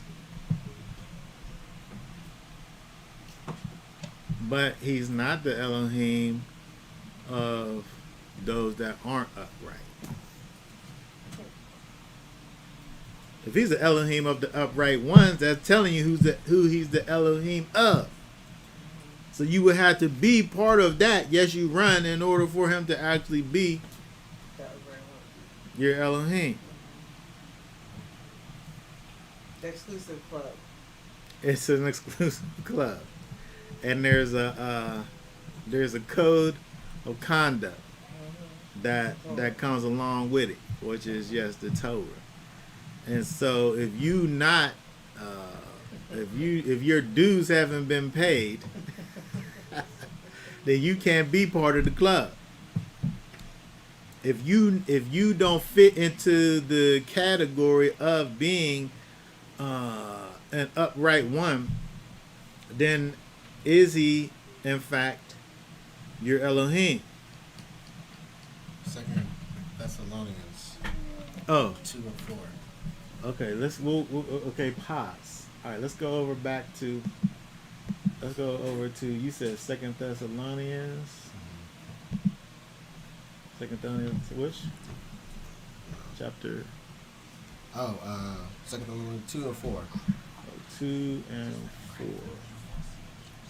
It says, who opposes and exalts himself above all that is called Elohim, or that is worshipped, so that he sits as Elohim in the dwelling place of Elohim, showing himself as Elohim. So, basically to say that the wicked one, or the son of perdition, it's wicked in your mind to think that you can be on the level of Elohim, or to match him. Because everything else is your imagination. Yeah. That's why with these scientists, they're trying to create something greater than him. Yeah. And be where he didn't put you at. Yeah. He put us here. Right. He want for us to be here. Quit trying to bust out of the bubble. I got no desire to go out of here. For Quit what? trying to bust out the bubble and get to another, get to somewhere else. He want for us to be in this place. Look, that place is for me to look at from here. That's it. It's over there. That's good enough for me. It really is over there. It really is That's there. good. But There it ain't it for is. us to be over Yeah, there. I'm good. Just seeing it. We supposed to be right here. That's where he put us at. When we try to go over there, that is us trying to put ourselves in his place, I think. I just saw something, some people don't agree with NASA. Oh my goodness. Some people don't agree with NASA. But I'll just say now just to prove a point. There's this person who his claim to fame is to have he's done this unassisted like space thing untethered. Usually when they're on the space Spacewalk? yeah, there's a space walk when you're walking somewhere, but when you move about in space, you're tethered to the thing. Yeah. Now this guy had the little technology with the little push buttons and Little things blasters. that cause you to move around out there Got you. untethered, and he's the only one to have done it, right? But the point is that this amazing feat Yeah. that he did, this is his claim to fame, where he's out there in space and he's not attached to anything. This is like this amazing thing that he has done because of the fact of how unnatural this is, Right. and how scary it could be, because that stuff could break, and then how's he gonna get back? Like Right. With the little with the little air, whatever that is that moves him around, like. Propulsion. Yeah. But I'm saying that because that is not where we belong at. Exactly. Like that is places where you just not supposed to even be there. He made for us to be over here. I don't even know if we're supposed to be in airplanes. I'm not sure. I'm not sure. I'm so scared every time I get in the airplane. We can't get anywhere without it. But it's like, why am I in this big metal thing in the sky? Scary. Fast. It's fast. It's scary. Go ahead. I was just thinking about the free divers. And they Underwater. They Yeah. go all the way deep. Yeah. Oh, but free divers don't have equipment though. No, and then they gotta learn. Oh, I like those ones. They Those gotta, ones. but they gotta learn how their body compresses Yeah. and their lungs. Like, But they're cave still in. working inside of the inner workings of their so. body. Because they had to learn. They can how only to go do as it. far as their body will allow for them to go. Yeah, but they take it all. The Which way is to the different edge. from That's having right. the thing on them where they could go anywhere. That is true. Because if you're in the space, then you could drift off to the Abusos. You don't know where you're going. Wherever you at. Never come back. Oh yeah. Oh yeah. And you gotta have that little helmet over your head while you're up there, because otherwise you Yeah, don't have because you the air. can't. Yeah, that's not our There is atmosphere. that is a different. But saying all that just to say that these can be things that we can think about that causes us to work in opposition to what the Most High has ordained for us That's right. to even be. Yes. Like they talk about setting up places on the moon or setting up places in Mars or They said whatever. they was gonna- Like that atmosphere is not congruent with human beings. Like we can't live there without apparatuses. Like this place, we could just be here because we're supposed to be here. But it's almost to the point where we're saying, I don't accept this thing that you have created for me. I want to go somewhere else and see how that is. It'd be different if we could go to these places and be there and just walk around just like here. Easily get there too. Like just make just a regular thing that goes there and it's not so dangerous. Yeah. Like it would just be somewhere that he wanted for us to be going to. But it's almost as if he put these things in place to keep us from being there. Boundaries. Boundaries. Yeah, We're gonna go over there anyway. yeah. But what does an unwise person do? Always test boundaries. They don't want boundaries. They want to go outside the boundaries. Push them out. Push the boundaries. Mhm. You know. Yeah. But to me, I feel like that's the epitome of this verse that you brought up in terms of, these ones that are exalting themselves above the Most High. And Deuteronomy 33 and 26 says there's none like Elohim. There's none like him. Also, too, with their whole science, they say the Most High don't exist. They're taking their science and making it an Elohim and put in place of him. Yeah, to a degree, it's a faith system. Mm-hmm. But to me, it breaks down because it's like you still have these unanswered questions. Like Exactly. even if you're gonna say there's a Big Bang, how did that stuff get there? Exactly. Something don't come from nothing. Exactly.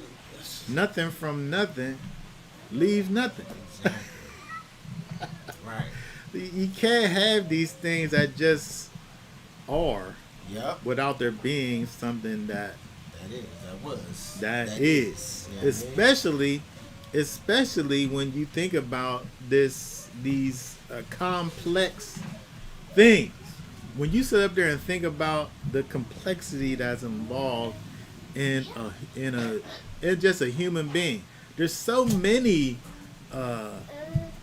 things that exist in existence, but a human being, the complexity in that is astonishing. And you mean to tell me that just some things just accidentally bumped into each other and formed these things that could sit up here and in their own minds think that they and be these things that could think in their own minds that they could be Elohim to their own selves.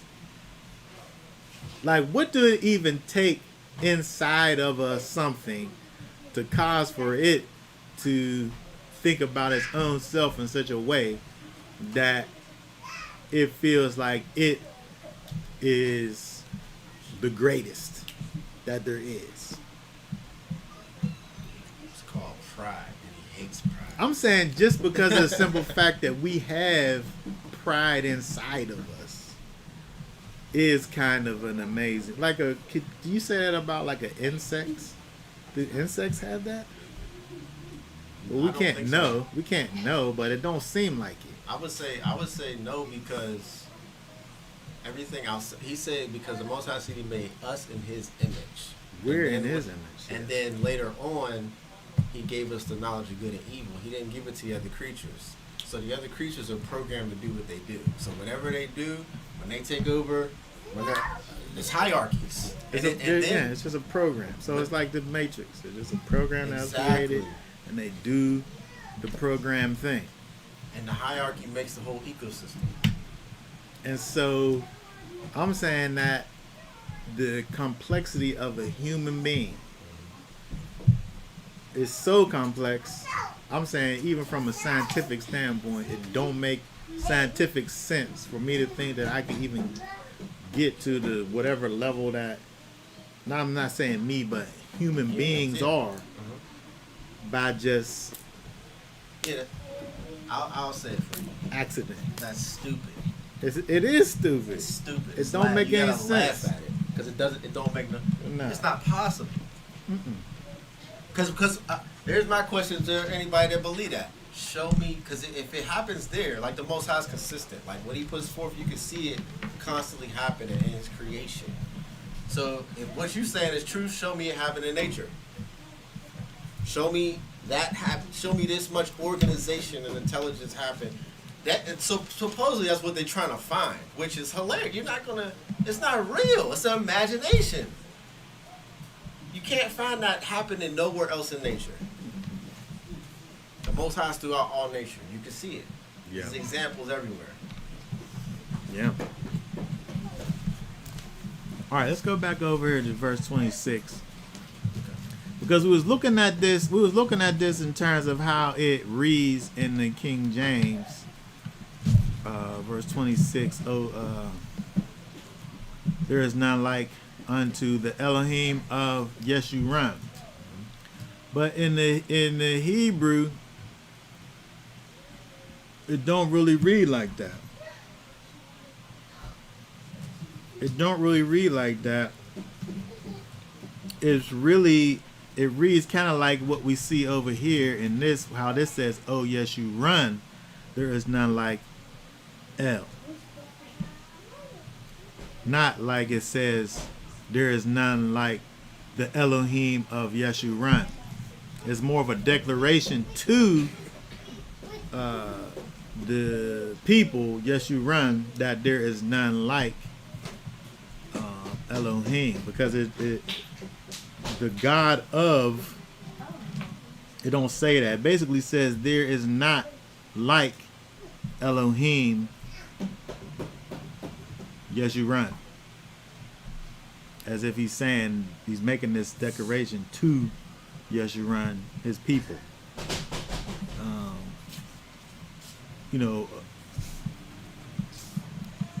The upright ones.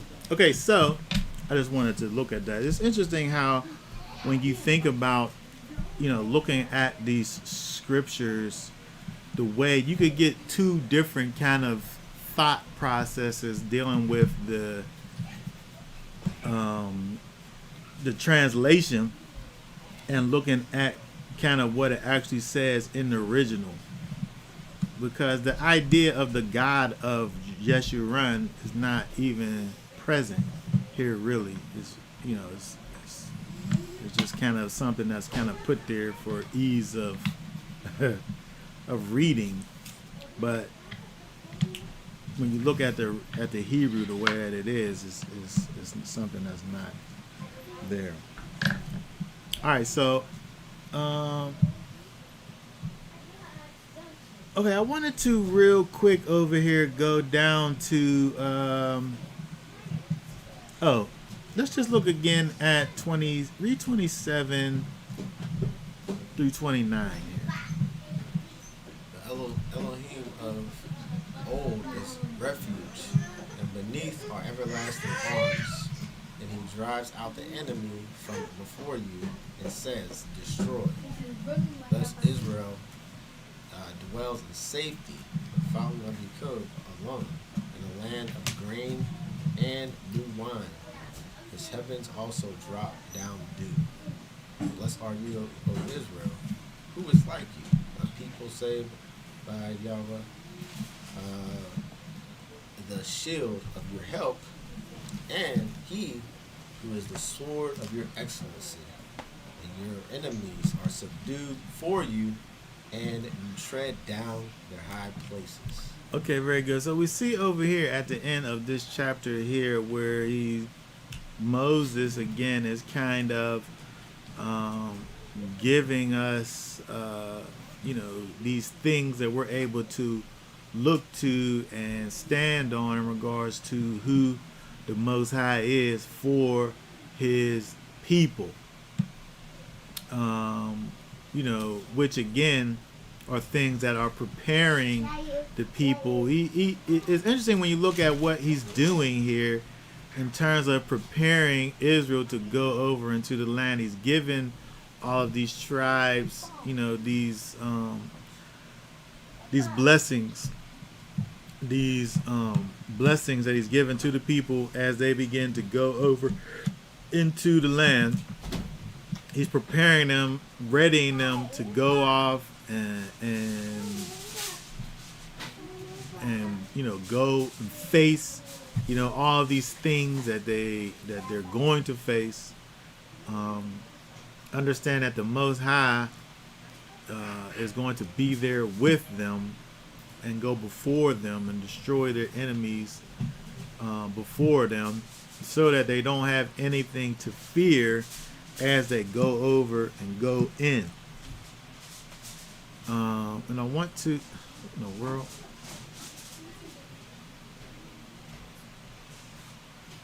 I got this crazy stuff popping up in the. I don't even know how to get rid of that stuff.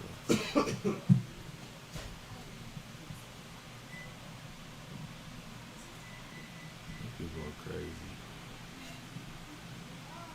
Hold on 1 second.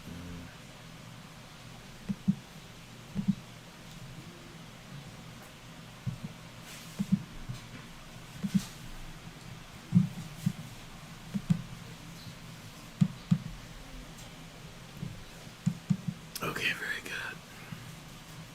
All right, so let's go over real quick over to the next chapter. Look at a few things over there before we are finished here.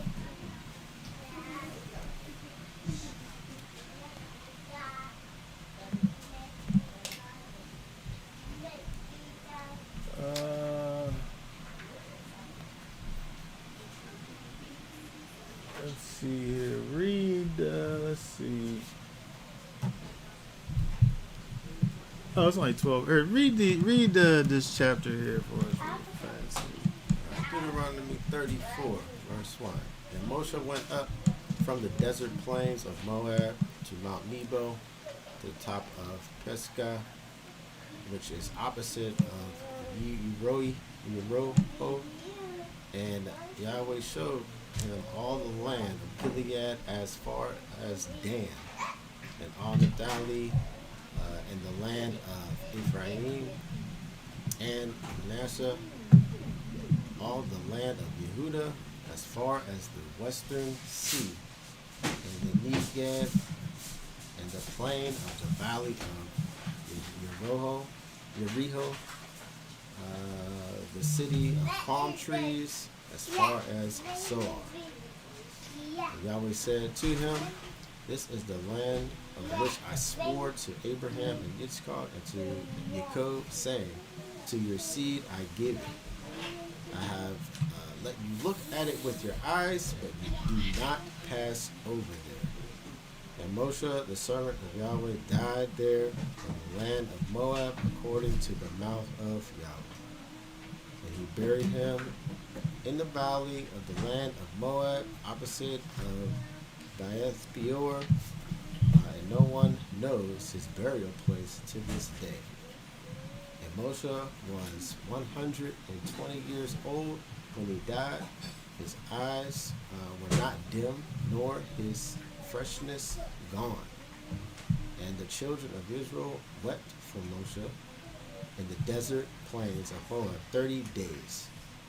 And the days of weeping and mourning of Moshe, and the days of weeping and mourning of Moshe were completed. And Yehoshua, the son of Nun, was filled with the spirit of wisdom, for Moshe had laid his hands on him. And the children of Israel listened to him and did as Yahweh had commanded Moshe. And since the prophet has arisen, no prophet has arisen in Israel like Moshe, whom Yahweh knew face to face, all the signs and the wonders which Yahweh sent him to do in the land of Mitzrayim before Pharaoh and before all his servants and in all his land, and for all that strong hand and the great fearsome deeds which Moshe did before the hands of all Israel. Okay, very good. So when we look at Moshe, as he is basically finishing up his life over here, he's able to go from the spot that he is, and he's able to oversee from where he is and look out and see Israel. He's able to see, from one side to the other. It's interesting when I think about when we went down to the Smoky Mountains down in North Carolina. There's a spot where you're able to see like 4 different states. As you're at the top of the Smoky Mountains, you could drive up till you're about a half a mile or so away from the top, and then you have to walk the rest of the way. But when you're up at this high place, you're able to see, it's positioned in such a way you're able to see, different states from where you are. Oh, flat Earth. Well, you're on top of a mountain, so it's a little different. You're not just looking from the ground. You're like on top of a mountain looking out. And I think the same thing is true in Chicago. They have that real tall building in Chicago. This is it's just in Chicago. I forget what it's called, that tall building that they have up there. When you go up to the top of it, you're able to see the surrounding things that are in the surrounding states from where you are. But I'm saying that just to say, it's like unto Moshe, who goes up to this place and he's able to go up and see round about the different areas that that are there in this land that he's not able to go and experience personally. It mentions the fact that there was no other prophet that arose that was like unto him, and that helps for us to understand the severe punishment that Moses received as a result of his error that he made in not glorifying the Most High before the people at that time, when they had the whole speaking to the rock situation. That makes sense. Yeah, and so it's interesting that I always think about Aharon, who the Most High tells go over into this place and die there. where essentially we have the same situation with Moshe, where the Most High, verse 6, the Most High buries him, I guess. I don't know who the he is. That's what I said. This is the craziest part of it. I don't know who the he is, but the he must be the Most High. It's him. Because nobody knows no one knows his burial place. Exactly. So the he isn't just somebody who buried him, because if it is somebody who buried him, then he would know. Somebody. But the he, I'm saying with the capital he pronoun over here, is referring to the Most High who buries him, because no one knows the burial place.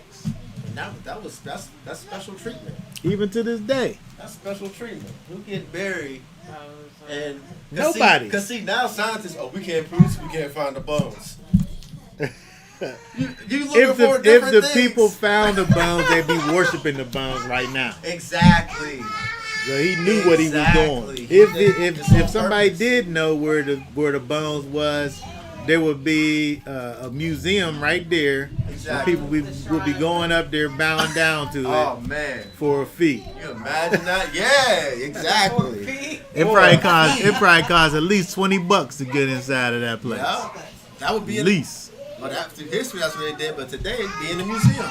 Yeah. And everybody be paying. We're going to go see the bones of Moses. So we be going. You know what I mean? We getting a ticket wherever that is. Yeah. Because we would go. Would we not go? I feel like I would go. Yeah, exactly. See? I went to Bob Marley's house. I would go to the Shrine the Shrine of Moses. Yeah. They had, remember in the Bob Marley house, they had his clothes like in little glass, like his little stage crazy. outfits and his guitar. That's crazy. That's wild. Yeah. And the Most High don't want that. Mm-mm. They don't like because you made an idol out of it. Yeah. But what's deep about that was when, for me, like reading about this with Moses, and he said that he buried him. And then we go to the story of Yeshua, and he was talking with him. Yeah. So it's like you gotta worship in the spirit, where there is the death of the righteous don't exist. Yeah. He said the death of the righteous. That's what it talks about in Numbers, where it talks about Yeshurun, where the blessing that Balaam says of dying the death of the righteous. The death of the righteous is actually life. Exactly. To die the death of the righteous is life. Did Enoch die? He just was with Elohim. So I mean, They don't talk about him dying. He just was, and then he wasn't. But if you ain't here no more, what is there to assume? Equivalent of that. I guess it's given to everyone to die. But it seems in his natural body, that's how we interpret existence. But he kind of just transcend. Well, when you think about Moses, when they give you the point that in verse 7, they give you the point that his eyes were not dim, nor his natural force abated, or his freshness wasn't gone. What's this? What is this? Leach. His freshness, his vigor, his natural force. So he wasn't like old and like decrepit. Yeah. Like old people kind of slow down a little bit. Yeah. They're like You said decrepit. Oh, well, yeah, that's I was harsh, but I'm saying like sometimes old people are kind of like a version, a fraction of their former self. But Moses, he was still like his vigor had never left him. His force, his strength, his freshness, his natural force had never left him. Yeah. He would like Enoch. Lay down He and was, died. and then he wasn't. Yeah. He wasn't sick. He didn't diminish. His eyes didn't grow weary. When you think about Yaakov, talking to his people and the whole thing with the hand switching and all of that, and he didn't have no weak eyes. Right. He just was, and then he wasn't. The Most High took him to a place, So, and then that was just it. They just said he just died. But it's interesting that you bring up Enoch, because when you think about the death of Moses, it's almost like that, because he was somewhere, Yeah. and then the Most High took him to this burial place. This burial place That's what I'm saying. that nobody knows where it's at. Yeah. If it even is in this place. Right. 'cause somebody Who knows went where- down there and who searched knows for where it it? is? Who knows where it is? Yeah. And then I mean, the way these people is, they would have found it somewhere. You know what I mean? They out here digging and all this other stuff. Yeah. They probably dug around this place. Oh, we got the coordinates right here whereabouts he was. Let's comb this thing and see what we can find. If it was somewhere to be found, the people would have found it. Right. They out there looking. They found all kinds of other things. But again, the Most High on purpose didn't want for that to be found. But I was trying to see over here. Let's see. I'm trying to look at this because again, where it says in 34 and hold on, in 34 and 6, where it says and he buried him, because I feel like the he must be Yahweh, because no one knows where the burial place is. But I'm just interested to see what it says in this translation. That's verse 6. Hold on one second while I just look at this real quick. 8:6.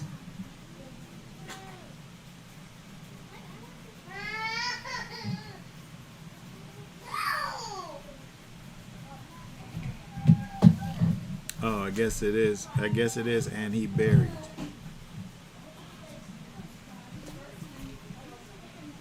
It literally is that. What is this word here?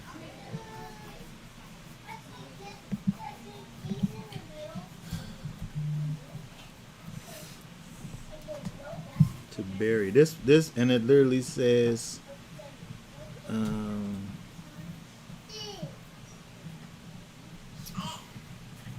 Vayik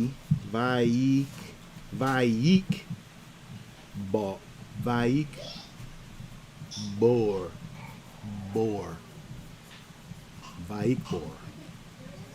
which is and he, it literally and he buried him.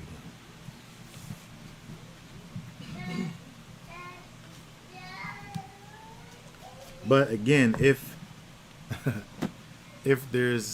nobody knows, I don't know who the he could be except for the Most High, which to me just makes total sense, because it's basically like what happened with Aaron. Go over there To the mountain. and die. So same thing happened with Moshe here.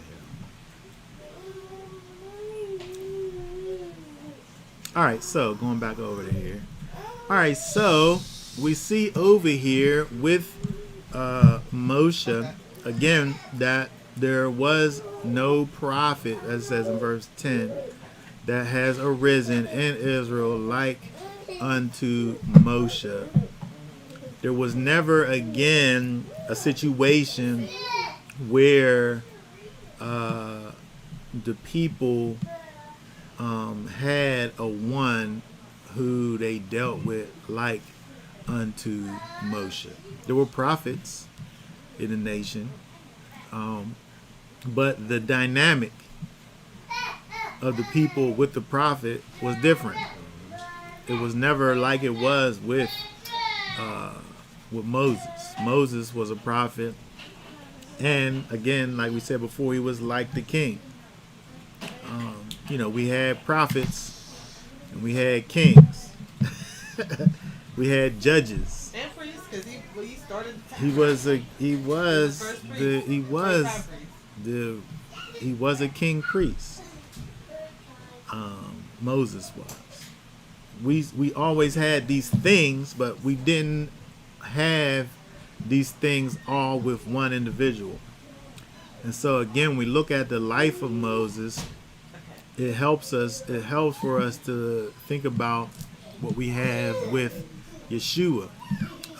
Moses, of course, being a type of Messiah, who helps for us to understand who Yeshua is and what his role and everything is.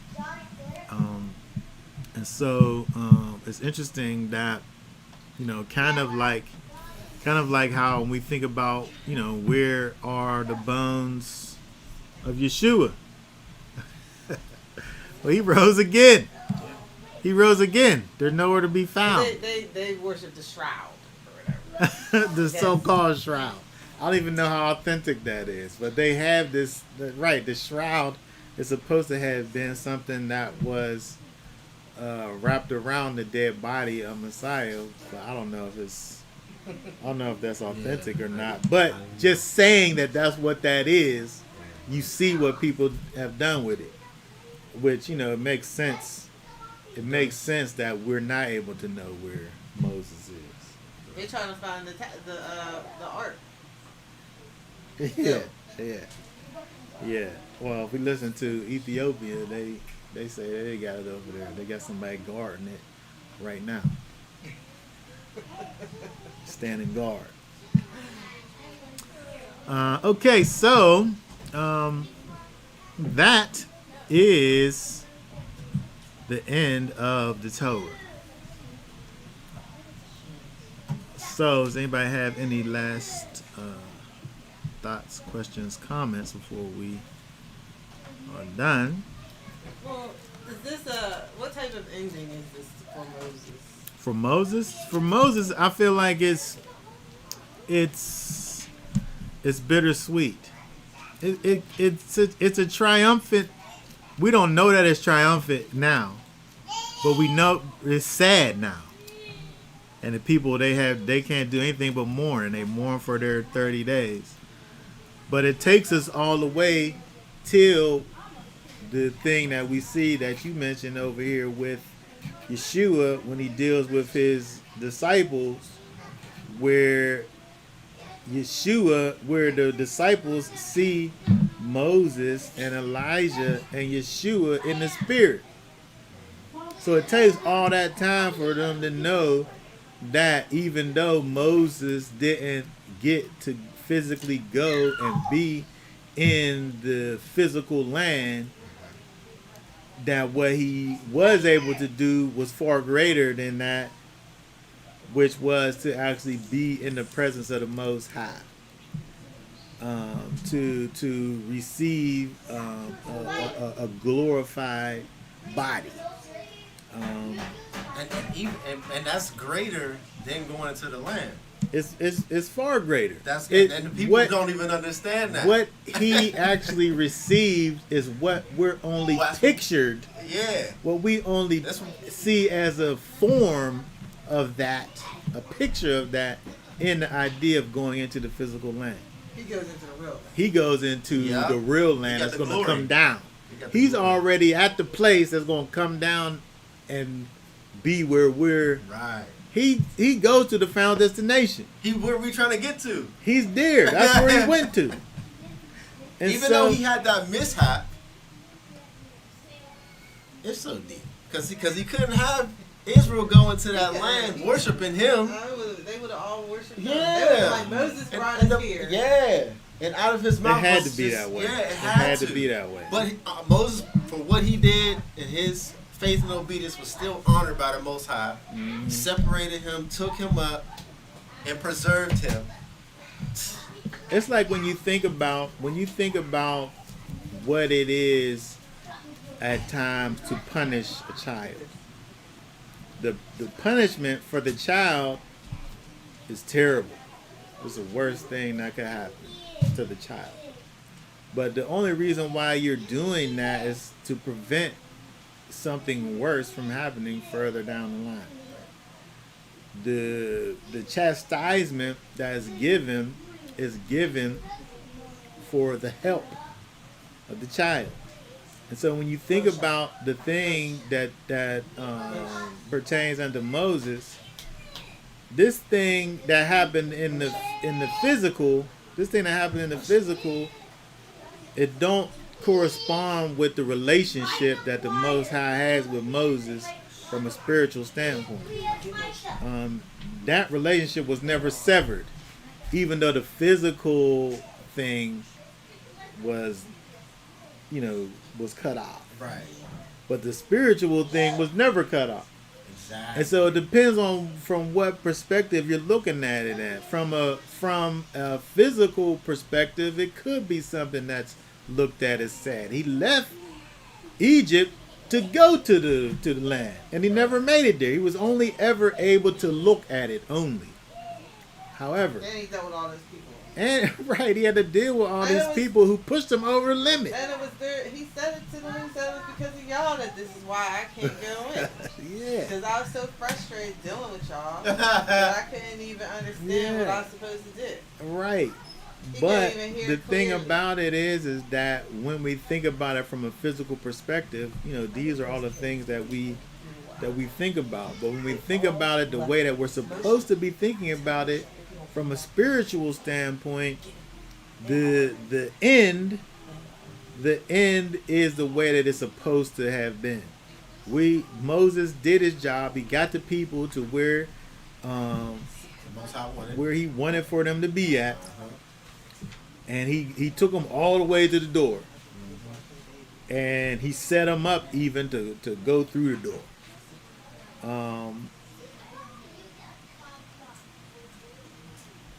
Even though when we look to see that the door that he set them up for, Traps and stairs. it wasn't the door though.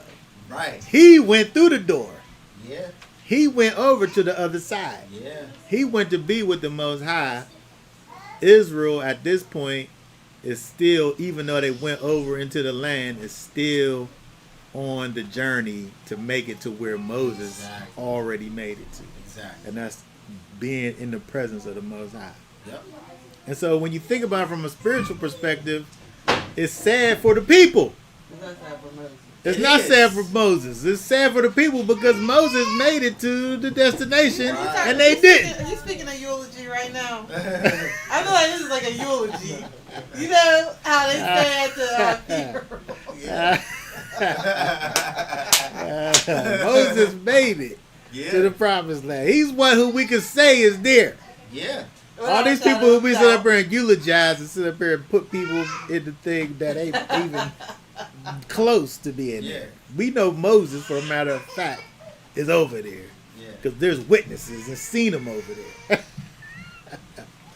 So answer your question. I'm saying, from a spiritual perspective, Moses went out on top. It's like, and also, when you say that, like when there's like a sports player or something, and they just are around like just a year too long. You know what I mean? Or like a MMA champion, and they just did one too many fights, and they just got totally blown out. He went on top. Moses was Jim Brown before Jim Brown. Because Jim Brown was one of those people who he went out on top. He was the best running back ever, and he just played, I think, for like 8 years. But he was like unstoppable, and he went out on top. He didn't go somewhere else and become, his skills diminished and all that. He went off to be a movie star or whatever he ever went off to be. But he went out on top. There wasn't no diminish. But you know why? He had the spirit. Yeah, He had the spirit. He wasn't look. He looked There's at no things. decline in the He spirit. looked at things from a different, He was in a doubt. different situation. Yeah. And so, again, we think about Moses, and we think about the way that he went out. You know, we can't sit up here and think about his end as being a sad end because he didn't make it into the land, because at the end of the day, the physical land was only a picture of the being and dwelling in the presence of the Most High, which is where Moses went to. And anyway, when you think about the fact that no one, what's it say? It said, where's that at where it says, and he buried, oh, verse 6, but no one knows his burial place to this day, because his burial place literally is in the heavenlies. The place where his body resides is with the Most High. Just like Where's that at? Just like Enoch. Nobody's seen it. Just like Enoch. Just like Elijah. Nobody's seen that place where they are. Nobody's seen it. Except for even when you think about the transfiguration, they don't know where that is, even though they see the glorified Yeshua and Moshe and Elijah.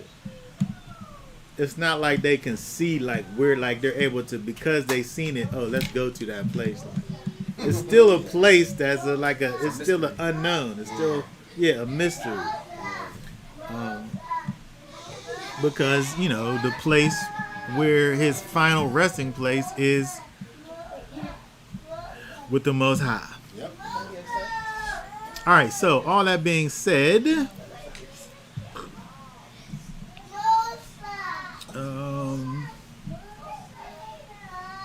Anybody have any last questions or comments?